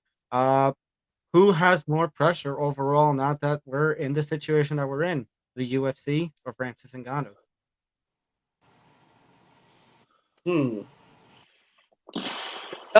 There's definitely pressure on both sides, and of course, it's a different type of pressure. I think there's. I don't know, because this is the thing. I don't think Francis has that much pressure, being that I don't see him having any trouble securing these fights that he wants to secure. The PFL is going to be interested. Bellator is going to be interested. The Tyson Fury fight, I think it's going to happen. Even if it doesn't, Francis is still going to be well off. He's still going to have these opportunities. The UFC, on the other hand, they have pressure in a sense because people might follow Francis. And if Francis goes and defeats Fury, or Francis goes and does big things in the PFL and people start following him and seeing, wow, if a UFC champion could relinquish the belt and say, I don't need this, I don't need to be in the UFC, I could do all these things, this, that, and the third, without the UFC, that'll plant some ideas in some people's heads. So that's where the pressure lies. The pressure does not lie, however, in like, what I'm trying to say is like the UFC is fine without Francis Ngannou. As much as we love Francis Ngannou, as great of a heavyweight champion I believe he was, the UFC isn't like losing sleep over losing him, honestly, because like, they have Gane, they have Jon Jones, they have 700 fighters on the roster and so many fighters to, push and, keep developing. So it's not like they're going to lose sleep over not having Francis in that heavyweight roster. It's not great for them, but it's not like the worst thing that could ever happen, So I don't know. They both have pressure in different ways. I would say UFC has a bit more pressure because, like, I really strongly believe Francis is going to be fine. I think this actually will benefit Francis in the long run. He did a lot in the UFC. He did so many things. I'm not going to say, like, he did everything there was to accomplish. Like, beating Jones would have been big. But, like, he beat Stipe. He beat Gane. Like I said, Blades twice, over him, a bunch of guys. Now he's going to go, and if he defeats Tyson Fury, let's say this. I don't know if you guys got to go. I have a good question that I just thought of. Okay. What would be bigger for Francis Ngannou's overall legacy? Defeating Jon Jones in March or defeating Tyson Fury in the boxing ring? I'll go first. I think this one's pretty obvious. If he can beat the quintessential best heavyweight in the world, even in a completely different sport, i.e. Tyson Fury, it would be the biggest moment of his entire career, and he would be launched into stratosphere. He wouldn't just be a legendary MMA fighter. He wouldn't just be a one-off boxer who beat one of the greatest heavyweights of all time. He would be an all-time combat athlete. So legacy-wise, beating Tyson Fury is a lot bigger on a global scale than beating Jon Jones in the UFC octagon. Agreed.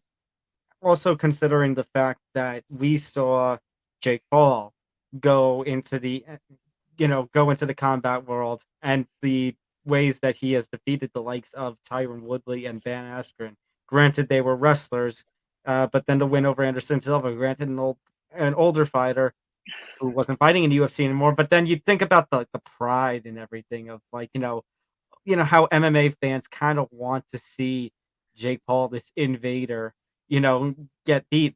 Imagine if Francis Ngannou, the baddest man on the planet in the MMA sphere, takes on the baddest man on the planet, goes over to the boxing world to face their baddest man on the planet, and Francis wins. That is going to be huge because the MMA fans already, some treat him like a god, will treat him further like a god. He'll get that same credibility over the boxing world, and considering Fury and his star power, it's going to lead into the mainstream. That would be huge, as Dan, you kind of put it. It would be more than just one of the greatest MMA fighters of all time. You would drop the MMA. He would be one of the greatest fighters of all time, period. And that's why I don't think Francis has too much pressure, because I personally feel that this fight is going to be made. I think Fury and Ngannou is going to be made. I think that, again, like I said earlier, I think the primary reason for Francis and the UFC parting ways was this Fury fight, was that Ngannou wants to box. It wasn't that Ngannou wants to go to the PFL. It wasn't that he wants to go to Bellator. It's that he wants to box Tyson Fury, and he wants to have the freedom to do so. So I think this fight's going to be made. And if, like we said, if Ngannou wins, that was the best move he ever made leaving the UFC. So I guess my final question for you, Dylan, and thank you again for taking the time out to talk to Tom and I today. My final question for you is, if an interim title fight gets made, let's say it ends up being Blades versus Stipe, could you see that being just a 5-round main event, or do you think the UFC would have to attach some sort of goal to it, considering that they would be the two top contenders at the time if they ever do fight? And do you think that is the next logical fight for Stipe if for whatever reason he can't get the Jones right away? This is all assuming Jones wins, of course, but do you think Stipe versus Blades is more likely than people think? I think that, going back to what Tom said, it doesn't seem too likely that Stipe wants this fight. Understandably, if you're a full-time fireman in Ohio that hasn't fought in 2 years, and you have the two choices, you're left with two choices: fight for the title in July and just hang out and be a fireman and time for the next couple months, or get in the training camp right now for Curtis Blades, one of the most dangerous men in the sport, who wrestles like a MF, and you're gonna have to drill wrestling like crazy. I mean, it makes sense for Stipe to not want this fight. But to go back to the earlier question, I don't think they have to attach gold to it. I think that I don't think you have to. I think they do it too much with these interim fights. I don't know. I like the Yair Emmett one, and I was pushing for that one because I knew Volk was moving up, and because Volk's moving up, and may win that belt. I don't know if he will, but he may win that belt. It made sense to make the Yair Emmett fight for interim. But because then it's interim or because then either it's a full champion afterwards or it's a number one contender. Exactly. But for this one, it's like, we know that these two are the top contenders. I don't think there needs to be an interim bout. I didn't like when Ciryl Gane became the interim champ. I mean, people agreed. A lot of people didn't. I think the only reason Blades versus Stipe, that kind of fight, gets an interim tag is if that makes Stipe happy, that ultimately lets him agrees to the fight, that's that happy medium. Is it going to work? I don't think so. Listen, I'm not a Ciryl Gane hater by any means. I like the guy, and like I said, I'm picking him at this current juncture. I'm picking him to defeat Jones. But yeah, when I think of him, I don't really think of a heavyweight champion. Like, when I think of Ciryl, like, if he were to defeat Jon Jones right now, like, that would solidify for me that he was a heavyweight champion. But when I think of Ciryl Gane, like, I don't know.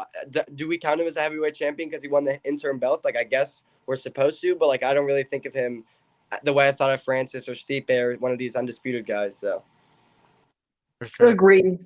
All right, Dylan, thank you so much for joining us again. That was Dylan Rush, Cageside Press. You can follow him on Twitter at RushMMA11. Dylan, thanks so much for joining us here on the MMA Outsiders. Thank you, Yeah, guys. yeah. Thank you again, man. Looking forward to the next one, guys. Thank you so much for having me.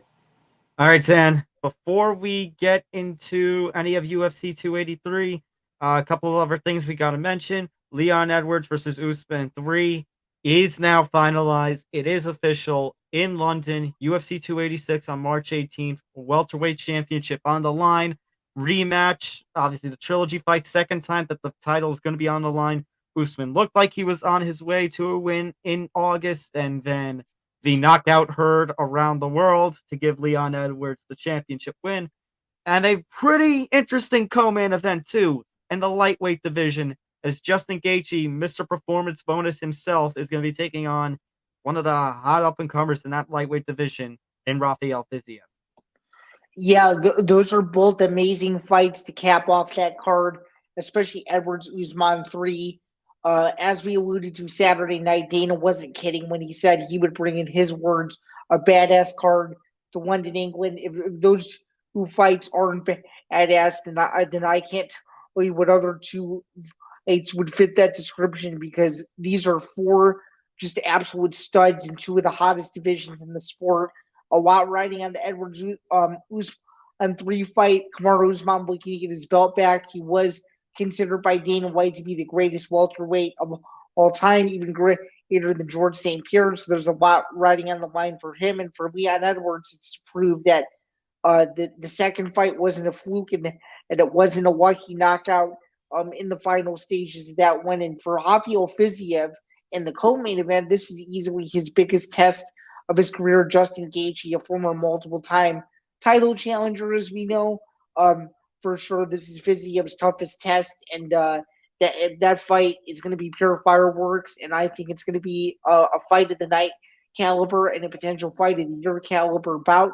And I also do think that if Usman can get the belt back, there are a lot of interesting fights at that weight division for him. We obviously don't know what's going to happen with Hamza Chimaev. That's being worked on. I would be interested in seeing Chimaev versus Covington if that fight can ever come together. So I think if Usman wins, the welterweight circus continues. Whereas if Edwards wins, I think you're going to see a lot more. Everything is fresh. You're going to see a lot more, a lot of different challengers come his way, and guys that we haven't really seen him fight, a la Gilbert Burns, et cetera, et cetera, et cetera. I think all of these fights are very interesting, and I think those are two awesome matchups to close out the London festivities on the 18th, for sure. Let me throw a question out there too, Sam, because you talk about Khamzat Chimaev, and the UFC has wanted him potentially as a challenge for Usman, and we've had Chimaev versus Covington in conversation, although I don't know how I'd feel about an Usman Covington 3, as good as their first two fights were. Mention how Stephen Wonderboy Thompson pulled off a shocking upset not that long ago over Kevin Holland. I mean, not an upset, but a victory over Kevin Holland. And now I had mentioned it around the time of that fight, but if Thompson wins and Usman wins this fight, does the UFC use Thompson or even Gilbert Burns, because an Usman versus Burns 2 might be interesting? Does the UFC use one of those two guys as a way to try to speed negotiations along, like tells Khamzat or tells Covington, hey, if you're not willing to play along, we'll give your spot against the other guy to Wonderboy or to Burns for the sake of trying to get the welterweight division moving? It's a good question, but then again, I counter your statement with another counterpoint, and that is, does the UFC really want to make Usman versus Wonderboy after Wonderboy came off of a win against a bona fide middleweight? I agree, but I agree, but also for the sake of fresh matchups, because that's again the problem with Usman winning, is that the only fresh matchup that's enticing would be Usman versus Chimaev, and you gotta hope Chimaev and Covington can fight and Chimaev can beat him. Yeah, that's also true. But then again, though, I'm going to come back and say, do you really want to see Usman fight Wonderboy, considering Wonderboy has lost two chances of winning the welterweight title earlier in his career? Okay, let me counter then. If something happens with Khamzat and if something happens with Hamzat and Covington and Usman, and that doesn't come to fruition, and Usman wins this fight with Edwards and regains the title, if you're Dana, do you maybe try to talk to Usman and say, hey, now that your boy Israel's not middleweight champ, maybe try to convince Usman, hey, maybe you step up and fight Pereira for the middleweight title. Now we're talking. That's what I want to see. I want to see Usman challenge other champions like that. See, that would be my definition of what a fresh match or would go be. down, or try to go down in weight somehow and fight Makhachev or That would it'd be very interesting. Although I could see, I think it's more likely that you'll see Usman move up than Usman go down in weight. Overall, though, if Usman wins, I think it makes the welterweight division carousel, if you will. It'll delay it a lot longer, but again, and as we alluded to earlier in this conversation, if Edwards wins, everything is a clean slate. Usman is still there for sure, but after going down in the series 2-1, assuming that he loses in London, that's going to be hard to come back from. For sure. Make a brief mention of it. Sean Strickland defeated Nassourdine Imavov at UFC Vegas 67. I mean, I'm sorry, Sam, but the way that main event played out and the way that whole card played out, especially when you had a couple of wild NFL playoff games going on at the same time, it was just weak start to 2023. The action going on the outside of the cage is a lot more interesting. I think we can say with certainty that the January card in 2022 was light years above the January card in 2023 to kick off the year. Good for Strickland for winning the fight. Apparently, he got paid a lot of money. It's a learning experience for Imavov. I think he'll be back. It's a big win for Strickland and a needed win. A needed win for him. And that middleweight division is crowded as it is. So once he goes back to his natural weight, the fights are only going to get tougher. But yeah, UFC Vegas 67 was a whimper. There were a couple of other fights that ended in some not controversy, but it just wasn't the best quality card, and it's a card that you got to move on from, and it was overshadowed by all the other news that happened outside of the cage. I mean, even the what we talked about is the people's main event of that card, Ige versus Damon Jackson. Even that was not good. Middle. Like you said, I think you had said before we started recording, you'd give it a C-. I'd probably feel the same. I'd even say maybe D. This was not the needed way to start the year. Yeah, I gave it a C-, and on my Twitter predictions and Instagram predictions, I'm having a bad start to my picks for the year. At the moment, I am 5-6 going into the UFC card in Brazil this weekend. Yeah, I think I'm around the same. Yeah, I had a good start. I started 1-0, and I climbed out of a 2-4 hole, and I had a chance to finish 7-5, and it didn't work out. So no. All right, but moving on from that, it is time. So I mentioned this is the first time since their inception in 1997 that the two oldest championships in the UFC, the heavyweight and light heavyweight championship, are vacant. That comes to an end. Knock on wood.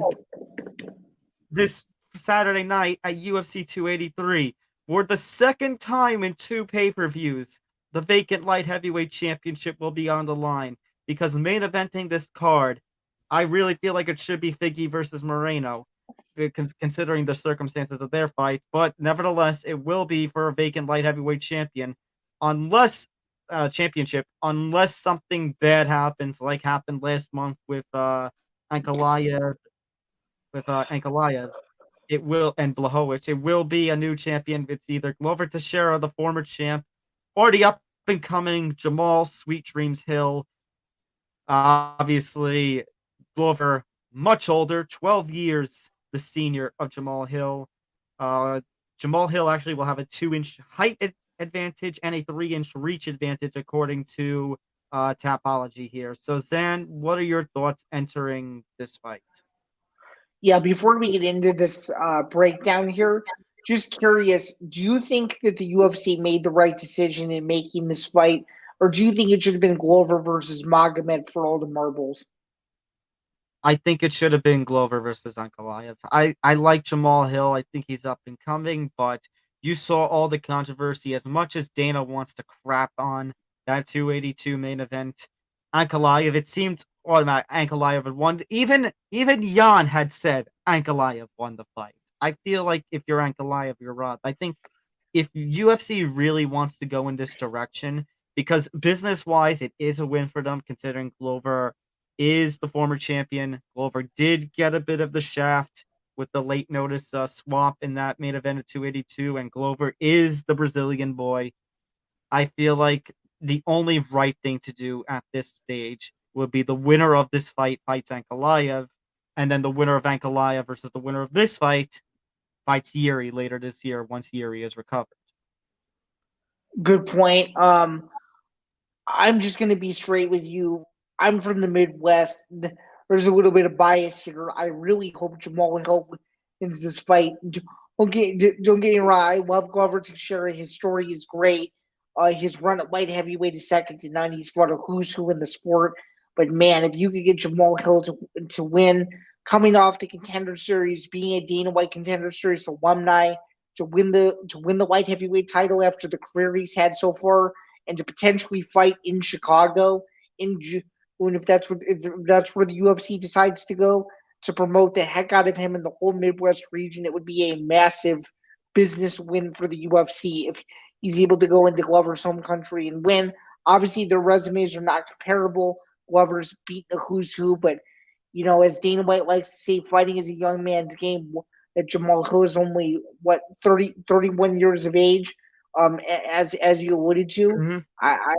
I think this could be a changing of the guard on Saturday. I really do. I understand he's going into enemy territory, but man, I could see Hill winning a close decision or shockingly finishing Glover somehow. But I just really think that the people really need to start backing Hill in this fight, because you could tell that in all of his training videos, his promotional videos, he really feels hell bent that if he can go into Rio and beat Glover Teixeira, that he is going to be a superstar. And I could easily see it being the case.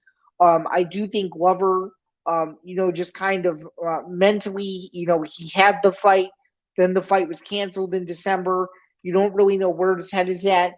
I think this could be a disaster for Glover, but I also do think that if Jamal Hill gets caught in something, he is going to get it finished. It's a very stylistically fun fight, and a fight where I feel like there's no way it's a boring main event at all, and it over delivers come Saturday night.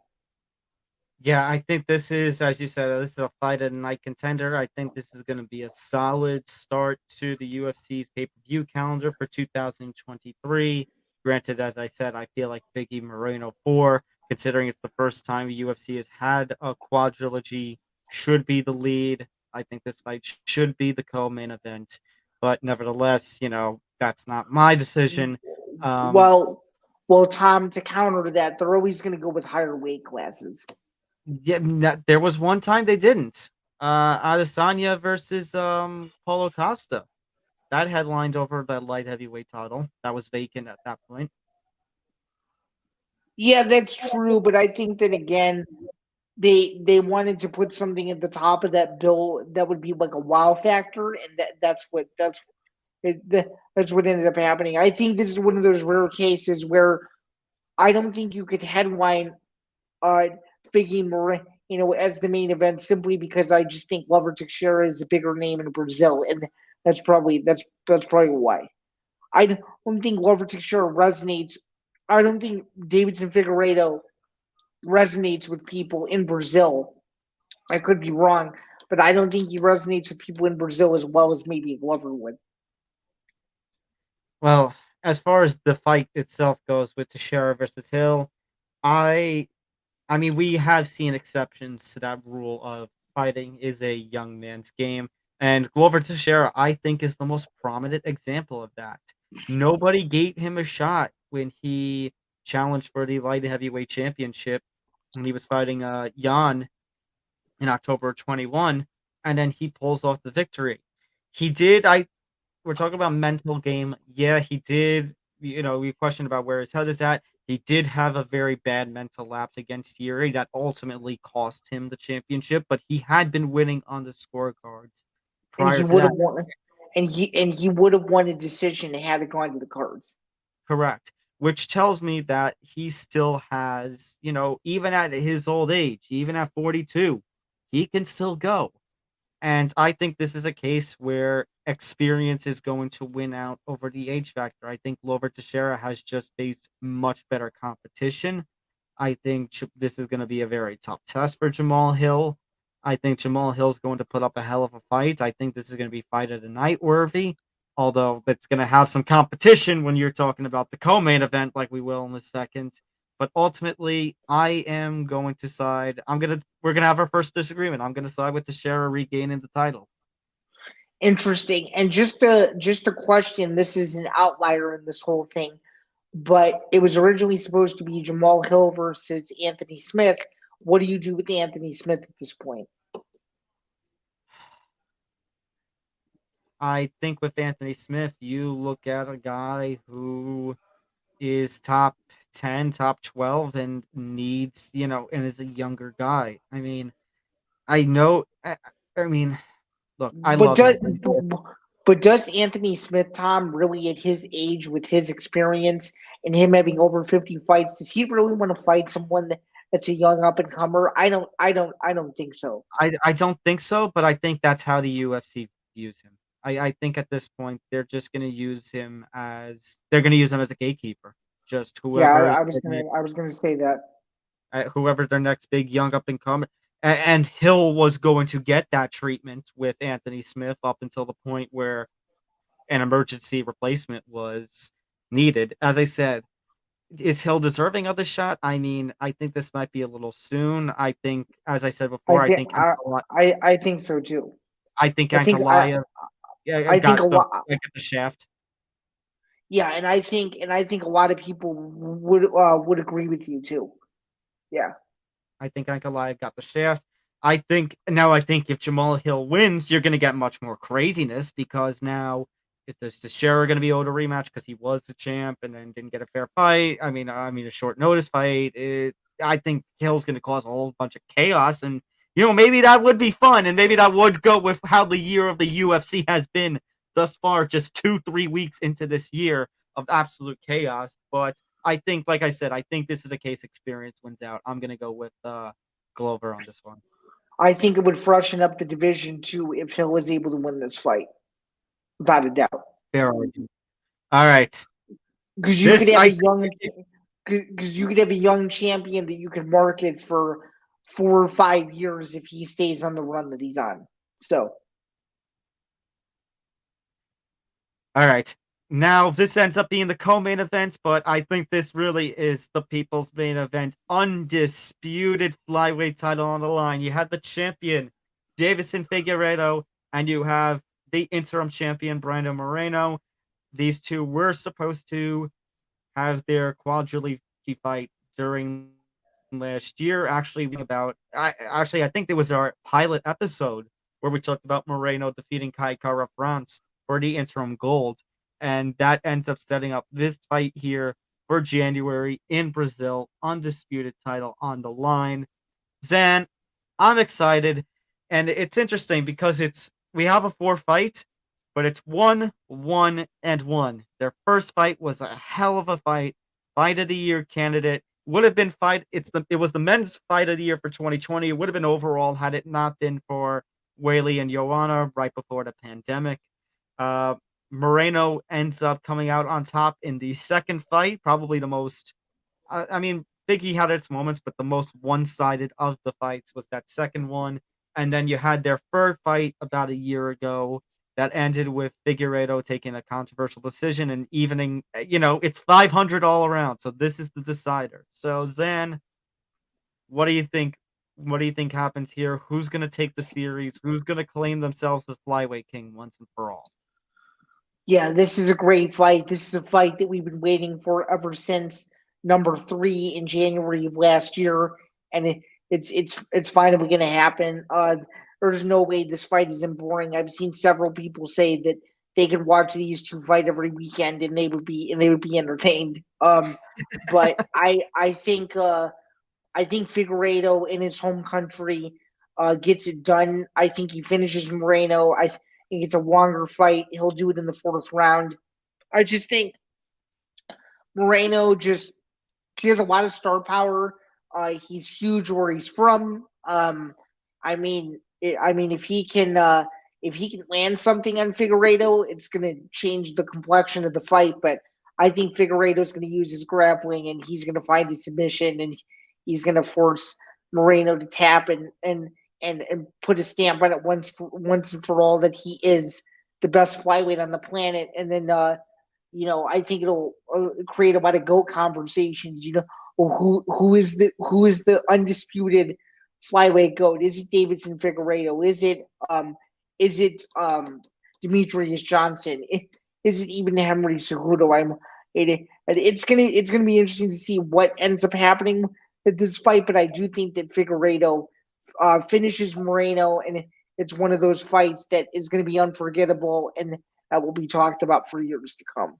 I think Zain, it's interesting because I was just looking up the scorecards for that first fight. And technically that fight should have been Figgy's, but Figgy was deducted a point in round 3 in that original fight because of a low blow. So in the scorecards, there were 2 scorecards that ended up, I think, 47-47. So really this should be a 2-1, but the circumstances of that first fight with that point deduction means it's 1-1-1 overall. I think Moreno did put up a hell of a fight in that third fight, although, I guess it makes up for the fact that Figgy could have won that first fight, so everything's kind of even. I know Moreno finished Figgy in that second fight. However, as you kind of implied, I think Figueiredo has power. I think Figueiredo has more upside to him. I think he just edges Moreno out just a little bit. It's one of those circumstances where I think, if you had these two fight 10 times, I think Figgy wins 6. I think he just edges him out a little. I think Zain, I'm going to disagree on a finish. I think this one goes to distance yet again, but I think this time it's going to be a more clear decision in Figueiredo's favor, and I'm going to have him retain the title. Okay, that sounds good to me. And yeah, there's no way this fight is not competitive, and I think it'll have the Brazilian crowd buzzing the entire night. It's gonna be great. As I said, I think this is a potential contender. I think Teixeira versus Hill is going to be a great main event, but I think it's going to have a rough time going for fight of the night when you've got the first ever UFC quadrilogy. You look at, by the way, the rest of the main card here. We've got Gilbert Burns, who we already talked about before when it came to the welterweight title picture. He'll be taking on Neil Magny in this one. Yeah, I think this is going to clean up a logjam in the middle of the top 5 for sure. Neil Magny's a stud. He's done it the hard way, and it's been a long road for him. This is a big fight for Gilbert Burns. I'm sure he wants that Hamza Chimaev rematch at some point on the road. That's a fight that he probably thought he got screwed in. And I really like Gilbert Burns here in this spot. I think he wins a decision. And I think he does it rather easily, winning the first 2 rounds and then losing the third. I'm going to agree with you. I think Gilbert Burns has more upside. I think he's got, not that Neil Magny doesn't have skill. I think Neil Magny's a stud, but I think Gilbert Burns, he's definitely a grappling expert, and I think he's got some pretty sick power that I think this fight also goes the distance. I'm going to agree with you with unanimous decision, but I think Magny's going to, in the, say, late first round or middle of the second round, I think Burns is going to land a shot that kind of rocks him. Interesting. Could very well happen. Once Burns hurts you, it's usually not a good sign. So yeah, no. We've got a really interesting matchup when it comes to women's flyweight in Jessica Andrade, Lauren Murphy. These are 2 top 5 fighters who had their crack at Valentina and both got finished. In terms of the title picture, I mean, you've still got. We talked about it when it comes to women's flyweight that Talia Santos arguably got screwed during the summer. That she might be waiting in the wings to see her Valentina rematch. So, I I mean, think I this. think she I think she did personally.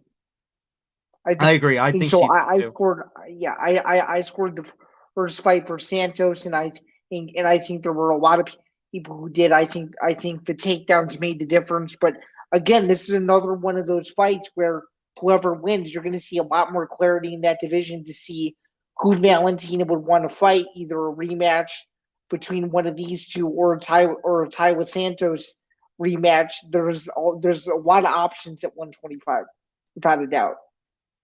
So, when it comes to this fight, who do you think has the edge? I'm gonna go Warren Murphy by split decision. I think this is I'm gonna agree on a split decision. I think this one is very, very close. I mean, Jessica Andrade has some great power. Was the strawweight champion before she moved up to flyweight. But Murphy, other than that loss to Valentina, has been streaking. And I mean, everybody has lost to Valentina, so really you can't really hold that too much against her. So I'm except gonna for except for Amanda Nunes, of course. Of yes, except for Amanda, but that was also at bantamweight. I'm talking exclusively at flyweight. True, Other true, than the true, fact, true. other than the fact that we both think Talia Santos got screwed in that last fight, but Right. Lauren Murphy has all the momentum in her side. I think it'll be close. I'm going to agree with you on a split in favor of Lauren Murphy. Yeah, it's definitely one of those where it could go either way, and it's a very high of a fight that, to be quite honest with you, could easily have an interim flyweight tag on it if it really wanted to. And then we've got opening up the main card. Zan, a really interesting fight at light heavyweight between Paul Craig, Bear Jew, and Johnny Walker. Yeah, this is a must win for Johnny Walker.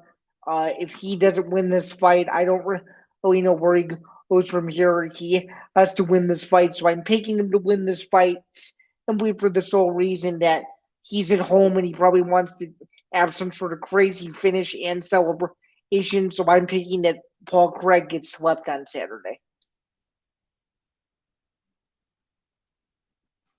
Yeah, this is a must win for Johnny Walker. Paul Craig, on the other hand, I mean, he had a win streak going, fell in his last fight.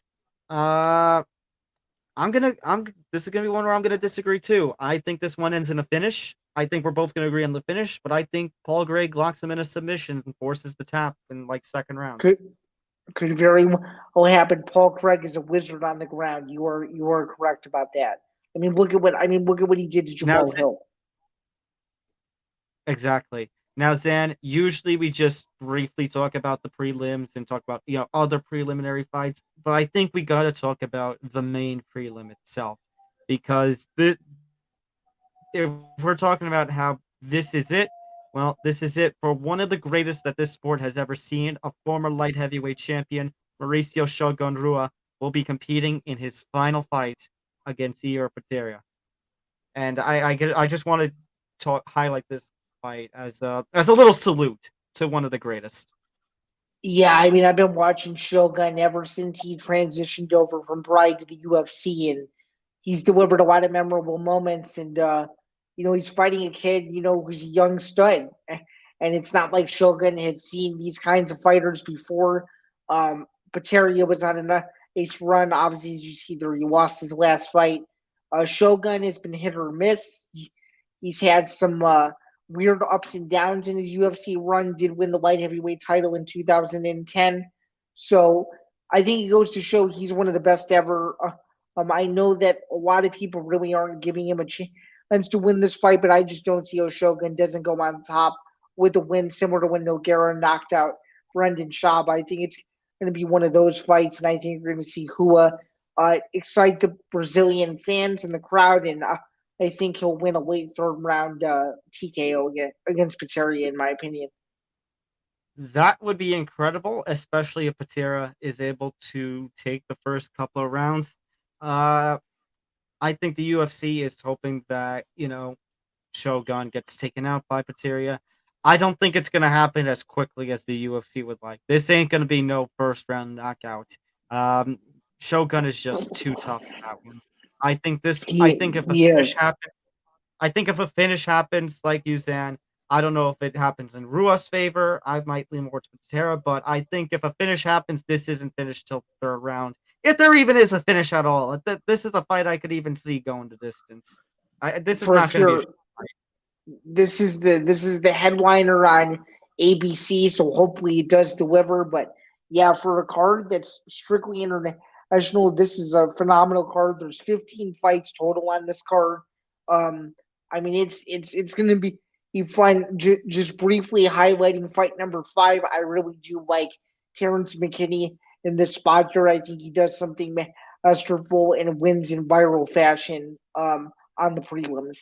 That's my favorite. I was looking at the same one, Jan, and I agree. That's my favorite prelim out of all these. But yeah, this card is solid.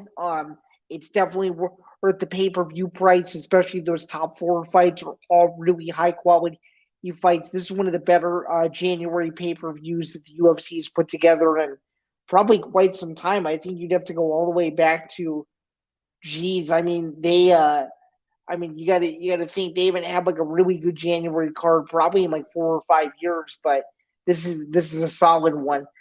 Best bets, I like Figueiredo Moreno over 3.5 rounds. I like Jamal Hill money line, and I also like Gilbert Burns to win a decision. Those are my 3 best bets. Solid. I'm gonna go with Figueiredo versus Moreno over 3.5 rounds as well. I'm going to lean to Andrade versus Murphy goes the distance. If we're gonna both be on the Terrence McKinney hype train, I think I gotta put a Terrence McKinney money line on that one. And then that's a solid pick. I think those are the 3. And then if you want to throw, I'll agree with you with Burns, but I think that would be more of a bonus sprinkle. True. If your first 3 bets go as if your first 2 bets go as they're supposed to, because of course Burns is before the co-main event. Well, you'd have to hope that your first 2 bets go well, and then you can worry about that. For sure. All right, Zain. That was a hell of an episode. I think, Zain, are going to try and get some more people in their perspectives throughout the week. I don't know if we'll exactly include them in, say next week, waiting for next week's episode. I think if we get any more people, any more guests, there might be their own little guest spots on the network. So stay tuned for the network. I mean, Zain, this is one of the biggest stories that MMA has had in a while. I mean, this is a raucous start to 2023. And like I said, little to none of it is what's going on inside the cage. Yeah, I don't remember a year in MMA where you could say that was the big story. I mean, I guess you could go all the way back to maybe 2009 or 10 when, Affliction was going through its growing pains at the beginning of 2009 when they didn't know if they were going to continue to have events. But maybe since then, you can correct me if there's been a bigger story to kick off a year than that's occurred. I don't know if I could tell you another one. Maybe it's Conor McGregor's return back to the UFC for the first time since 2018, because that had a lot of heat on it. There was a lot of speculation around him and what he'd been doing outside of the cage. But besides those 2, I don't really know if there's another one that could top what the first 2 weeks in January have really been like. And just as a reminder, there is no UFC next weekend or coming up the weekend of the 30th. So next weekend's podcast will probably be a heavier news program where we'll discuss the fallout of 283 and what other stuff happens related to either the Francis Ngannou situation or even the Dana White DB incident. And so we'll keep you posted on all of that. But this was a very good and engaging episode. Again, we thank Curtis for coming on and helping us to facilitate the discussions. Before you guys go, though, be sure to like and subscribe to everything that is Empty the Bench Network, including MMA Outsiders ETB across social media. You can follow me at Bando89. You can also find my work at bjpen.com. You can find Tom's work at FanSided MMA. We're going to have a lot to cover over the next few weeks and months, so it should be very interesting to talk about the state of the sport and what really happens, because once this next week is over, Tom, we have a massive February. It might be one of the biggest Februaries in recent memory. So we're excited to bring it to you. And as we always say, MMA never sleeps, and the first 2 weeks really showed that. Yeah, really. Even when the supposed off season, all this news started breaking, and as you said, February, it's going to be even more massive when you have Bellator debuting on the CBS, the network of CBS, and UFC 284 with the champ versus champ fight there. So, going to be absolutely insane. Thank you all for tuning in. I'm Albano, that's Sam Bando. And remember, everybody, in this new year, with all this madness, there's always something to keep you sane. Be Joe Piper. Piper, as we always like to say, thank you guys again for tuning in, and enjoy the fights on Saturday. We'll see you next week, everybody. Take care.